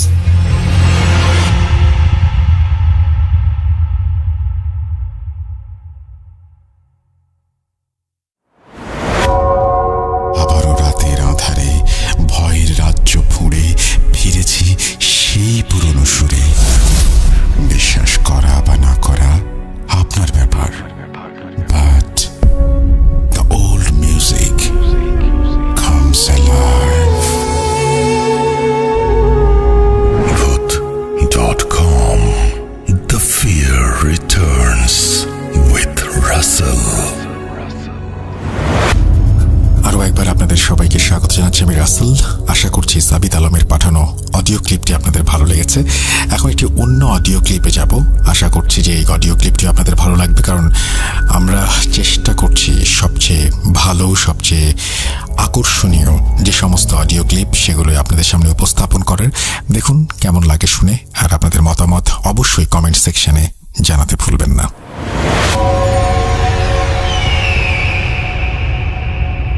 আসসালামু আলাইকুম ওয়া রাহমাতুল্লাহি ওয়া বারাকাতুহু। আশা করি রাসেল ভাই আপনি ভালো আছেন এবং ভূত.com এর সকল শ্রোতারাও অনেক ভালো আছে। আমি রফিকুল ইসলাম, মানিকগঞ্জ জেলার সাটুরিয়া থানা থেকে কোন একটা গ্রাম থেকে বলছি। তো বর্তমানে আমি দেশের বাইরে আছি। বর্তমানে এখন আমি ইরাকের বাগদাদ শহরের পার্শ্ববর্তী কোনো জেলায় অবস্থান করছি। সেখান থেকে আপনাকে ঘটনাটা শেয়ার করতে চলেছি। আজকে যে ঘটনাটা শেয়ার করব ইনশাআল্লাহ সেটা আমার মায়ের সাথে ঘটে যাওয়া একটি ঘটনা। আর আমার পরিবারের সাথে বলতে পারেন আমার পরিবারের সাথে ঘটে যাওয়া একটি ঘটনা। এই ঘটনার কিছুটা অংশে আমি উপস্থিত ছিলাম। ঘটনার শুরুতে কিছু কথা বা কিছু না বললে হয়তো অনেকের বুঝতে সমস্যা হতে পারে, তার জন্য কিছু বর্ণনা দিয়ে নিই। আমরা জানি বাংলাদেশের বিভিন্ন অঞ্চলে বিভিন্ন ধরনের পীর রয়েছে যারা সাধারণ মানুষদের মুরিদ করে থাকেন। আপনিও হয়তো জেনে থাকবেন বাংলাদেশের বিভিন্ন অঞ্চলে বিভিন্ন ধরনের পীর রয়েছে। তো আমার বাবা মাও তেমনি একজন পীরের মুরিদ হয়েছিলেন। সেই পীরের অবস্থান ছিল আমাদের সাটুরিয়া থানাতেই। আমাদের সাটুরিয়া থানাতে যারা আছেন তারা অনেকেই হয়তো চিনে থাকবেন। বনমালীপুর শামসুল পীর নামে একজন পীর ছিলেন বললাম এই কারণেই, কারণ গত 3 থেকে 4 বছর আগে উনি পরলোক গমন করেছেন। তারপরে অনেকে চিনে থাকবেন যদি সাটুরিয়া থানার অন্তর্গত কেউ শুনে থাকেন।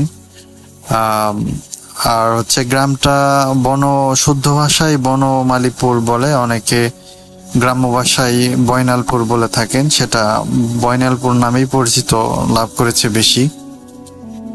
তো আমার মা বাবা যথারীত সেখানেই মুরিদ হয়েছিলেন। তো ওনারা বিভিন্ন প্রোগ্রামে সেখানে উপস্থিত হতেন, যাওয়া আসা করতেন।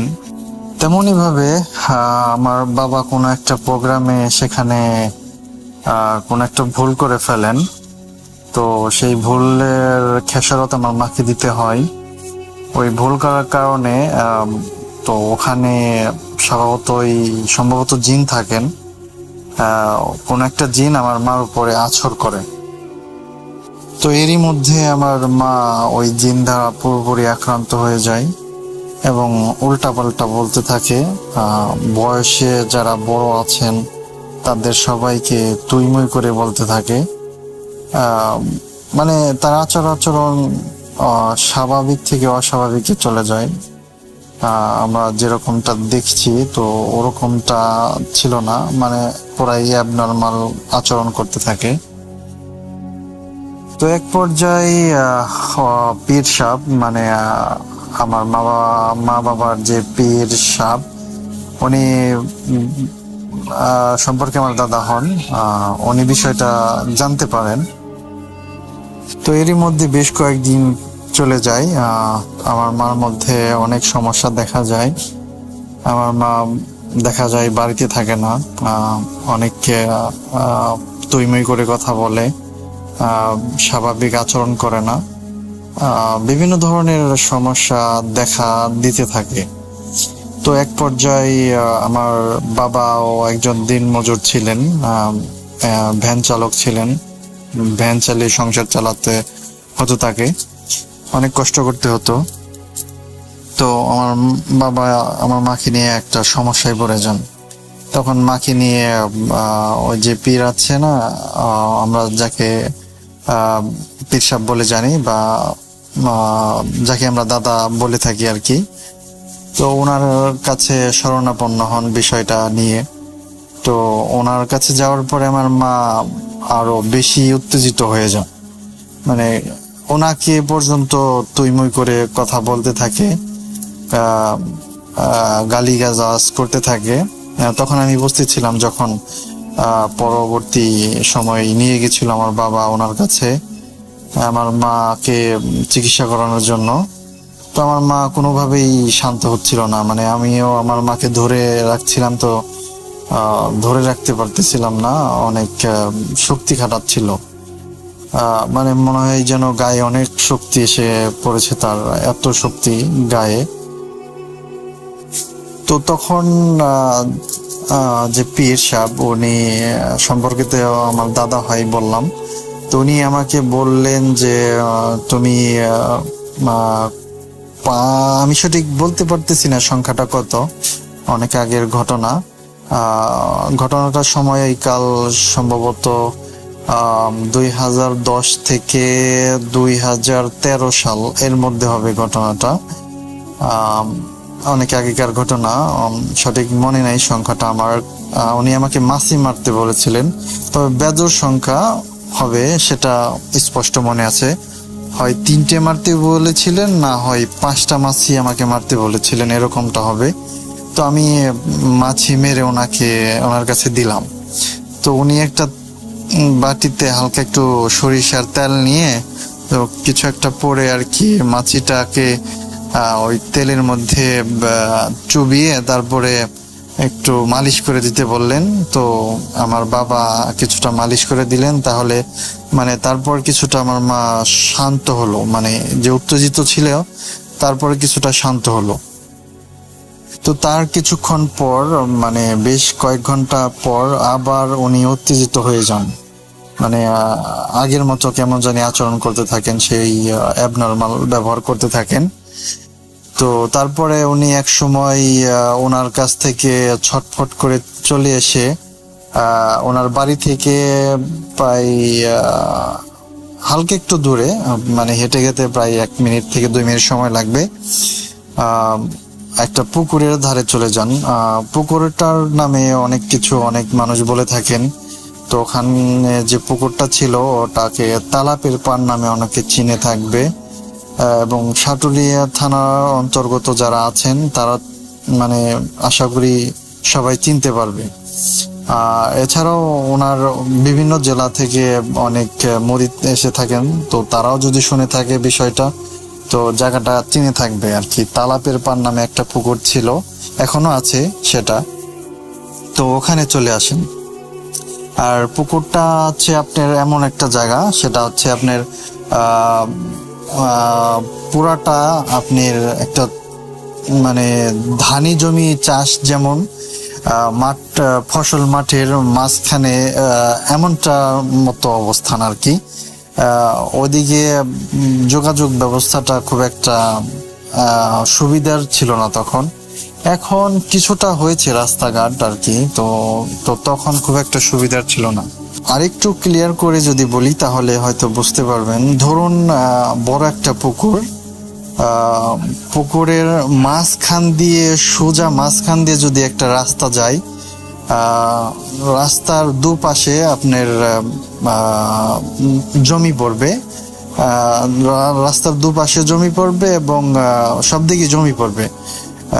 শুধু ওই মাঝখান দিয়ে যে রাস্তাটা গেছে, তো ওনাদের বাড়ি হচ্ছে এই রাস্তার কাছে, আর এবং আশেপাশে সব জায়গায় শুধু ফসলি জমি। তো অনেকেই চিনে থাকবেন জায়গাটা, আশা করি যারা আশেপাশে আছেন তারা অবশ্যই চিনবেন জায়গাটা। পুকুরটা এখনো আছে। তো আমার মা সেখানে চলে আসেন। তো সেখানে এসে আমার বাবাকে বলতে থাকে, তুই ভুল করছস, তুই ভুল করছ, তুই এই ভুলের জন্য তুই তোর পালে থেকে একটা গরু দিবি। গরু দেওয়ার কথা বলার পরে আমার বাবা খুবই ভয় পেয়ে যান। তখন আমার বাবা দিতে অস্বীকার করেন যে না, আমি গরিব মানুষ, আমি এটা দিতে পারবো না। তো তারপরে সে, আমার মা বলতে থাকে গরু দেওয়ার কথা। তখন আমি আমার মার সাথে ছিলাম, যে গরু দেওয়ার যে বিষয়টা বলেছিল সেটা আমি স্পষ্ট শুনেছি। আমি তখন আমার বাবার সাথে পাশেই ছিলাম। আমার মা বলতেছিল যে তোর পালে থেকে একটা গরু দিবি। তো আমার বাবা আর কি এটা বারবার অস্বীকার করতেছিল। তো এক পর্যায়ে তিনি কি করবে বুঝতে না পেরে উনি যে পীর ধরেছিল ওনার স্ত্রীর কাছে চলে যান। স্ত্রীর কাছে চলে যাওয়ার পরে তিনি, আমার বাবা ওনাকে বিষয়টা জানান, বলেন যে আমার স্ত্রী তো এরকম গরু দাবি করতেছে, বলতেছে যে তোর পালে থেকে একটা গরু দিবি। তো তখন ওনার মানে সেই পীরের স্ত্রী সম্পর্কে দাদি হয় আমার, তো উনিও পরলোক গমন করেছেন, আল্লাহ ওনাদেরকে মাফ করুক, জান্নাতবাসী করুক। তো উনি আমার বাবাকে পরামর্শ দেন যে না, তুই কখনো এটা স্বীকার করবি না। তোর পালের গরু বলতে তোর যে সন্তান আছে এদেরকে তারা বুঝাইতেছে, তুই যদি স্বীকার করস তাহলে তোর সন্তানদের ক্ষতি করবে বা মেরে ফেলবে, এরকম কিছু। তখন আমার বাবা বিষয়টা অনেক বুঝতে পারে এবং তিনি অস্বীকার করেন। আমার মাকে সেই পুকুরের কাছে গিয়ে সেখানে তিনি অস্বীকার করেন বিষয়টা। তো তিনি দিতে রাজি হন না। তিনি বলেন যে আমি যে গরিব মানুষ, আমার পক্ষে এগুলো দেওয়া সম্ভব না, তুমি ছোটখাটো কিছু চাও যেগুলো আমি দিতে পারি। তো উনি কোনোভাবেই রাজি হয় না। তো তারপরে সেদিনের পর কয়েকদিন চলে গেল, ওখানে সেটার কোনো সমাধান হলো না।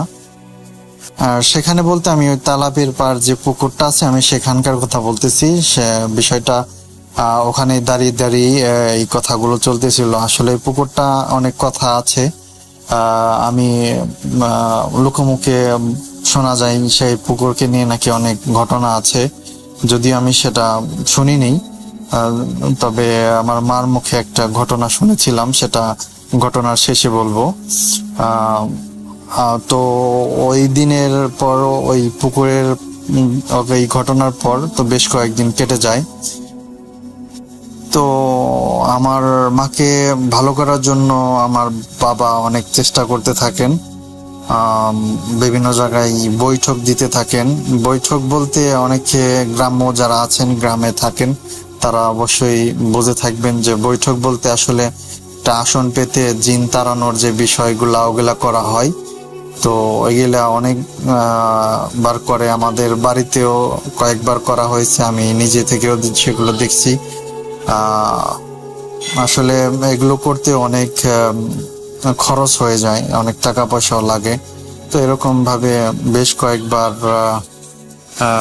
কয়েকবার এরকম বৈঠক দেওয়া হয়। তো আমার বাবার আর্থিক অবস্থাও খুব একটা তেমন ভালো ছিল না। আসলে আমরা 5টা ভাই ছিলাম, এখনো আছি। আল্লাহ আমাদেরকে হায়াতে রাখছেন, দোয়া করবেন আল্লাহ যেন আমাদের ভালো রাখেন। তো এরকম ভাবে অনেক বৈঠক দেওয়ার পর তো আসলে আস্তে আস্তে আমার মা সুস্থ হতে থাকেন। তো আল্লাহর রহমতে এখন আমার মা পরিপূর্ণ সুস্থ হয়ে গেছেন। তো বৈঠকের বিষয়টা হচ্ছে, যখন আমার মা আস্তে আস্তে সুস্থ হয়ে যান, সর্বশেষ কোথায় যেন বৈঠকটা দেওয়া হয়েছিল, আসলে বেশ কয়েক জায়গায় এরকম বৈঠক দেওয়া হয়েছিল যেখানে আমি উপস্থিত ছিলাম না। তো 2বার আমার বাসায় দেওয়া হয়েছিল, সেখানে আসলে এটা সমাধান হয় নাই। তো তার পরবর্তীতে আমার খালার বাসায় একবার দেওয়ার পরিকল্পনা হয়েছিল, সেখানে সবকিছুর আয়োজন করা হয়েছিল, কিন্তু সেখানেও সেটা করা হয়নি। সেখানে আমি উপস্থিত ছিলাম, তো সেখানে সেটা করা হয়নি। তার পরবর্তীতে অন্য একটা জায়গায় গিয়ে সেখানে একটা বৈঠক দেওয়া হয়েছিল। তো আশা করি সম্ভবত সেখানেই আসলে সমস্যার সমাধান হয়েছিল। তো কিভাবে হয়েছিল সেটা আমি সঠিক জানি না। আমার মাকেও জিজ্ঞেস করছিলাম, তো আমার মাও সঠিক বলতে পারে না। আমার মা শুধু এটুকুই বললো আমাকে যে আসলে তখন আমার হিতাহিত জ্ঞান থাকে না, আমি কি করেছি বা কাকে কি বলেছি সেটা মানে সে নিজে থেকে পরে কিছুই মনে করতে পারে না। তো এই ছিল রাসেল ভাই একটা আমার মার সাথে ঘটে যাওয়া একটা সত্য ঘটনা। তো আসলে আপনি যদি এর সত্যতা যাচাই করতে চান, আমার মা আল্লাহর রহমতে এখনো জীবিত আছেন। আমি আমার মার সাথে আপনাকে যোগাযোগ করে দিতে পারবো এবং সরাসরি কথা বলিও দিতে পারবো। আমার বাবা আসলে বর্তমান নাই পৃথিবীতে, উনি 2017-তে পরলোক গমন করেছেন। আমার বাবার জন্য সবাই দোয়া করবেন। তো রাসেল ভাই, এই ছিল আমার ঘটনা। আর যে বলেছিলাম যে ঘটনার শেষে একটা কথা বা একটা ঘটনা বলবো ওই পুকুরকে কেন্দ্রিক করে, সেই ঘটনাটা হচ্ছে আমাদের গ্রামেই, আমি তার নামটা উল্লেখ করতে চাচ্ছি না, বললে অনেকেই চিনবে, সে এখনো জীবিত আছে। ওই পুকুরকে চ্যালেঞ্জ করে উনি একটা কাজ করেছিলেন। কাজটা হচ্ছে এমন যে উনি আসলে পুকুরে যে অলৌকিক কিছু বিষয় আছে সেটা বিশ্বাস করতেন না। তো উনি বলেছিলেন যে আসলে খারাপ একটা ভাষায় তিনি বলেছিলেন যে আমার ওইটা হবে, আমি এটা করে দেখাবো। তো আসলে উনি ওই পুকুরে নাকি উনি পেশরাব করেছিলেন। তার পরবর্তীতে ওনার অনেক সমস্যা হয়েছিল, উনি নাকি অসুস্থ হয়ে পড়েছিলেন। উনির শারীরিক সমস্যা হয়েছিল। তো অনেক চিকিৎসা করানোর পরে সেখানে নাকি ওই পুকুরের নাকি অনেক কিছু করার পরে, অনেক কিছু বলতে ওই পুকুরে হয়তো জানার পরে আর কি কিছু যে নিয়ম কানুন ছিল সেগুলো দেওয়ার পরে নাকি উনি সুস্থ হয়ে গেছেন। তো উনি এখনো জীবিত আছে। আমি চাইলে আপনাদের কোনো যদি প্রতিনিধি সেখানে আমাদের গ্রামে আসে, আমি ওনার সাথে যোগাযোগ করে দিতে পারবো। তো এই ছিল রাসেল ভাই আমার ঘটনা। যদি ভালো লাগে সবার মাঝে শেয়ার করবেন, শ্রোতাদেরকে শোনাবেন। আর আমি প্রবাসী আছি, আমার জন্য দোয়া করবেন। তো আপনাদের সবার জন্য শুভকামনা জানিয়ে আজকের মতো বিদায় নিচ্ছি। আল্লাহ হাফেজ, আসসালামু আলাইকুম। আরও একবার আপনাদের সবাইকে স্বাগত জানাচ্ছি আমি রাসেল। আশা করছি আপনারা সবাই ভালো আছেন, ভালোর দলে আছেন।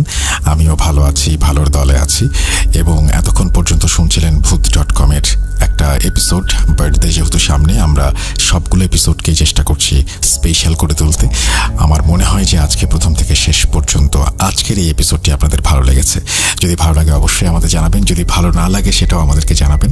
কোন কোন জায়গায় আমরা পরিবর্তন আনতে পারি সেই বিষয়ে আপনাদের পরামর্শ দেবেন। আপনাদের পরামর্শ আমরা সত্যিই খুবই গুরুত্বের সাথে বিবেচনা করব। আজকে বিদায় নিচ্ছি। ভালো থাকুন, সুস্থ থাকুন, মোস্ট ইম্পর্টেন্টলি ভূত.com-এর সাথে থাকুন। আল্লাহ হাফেজ।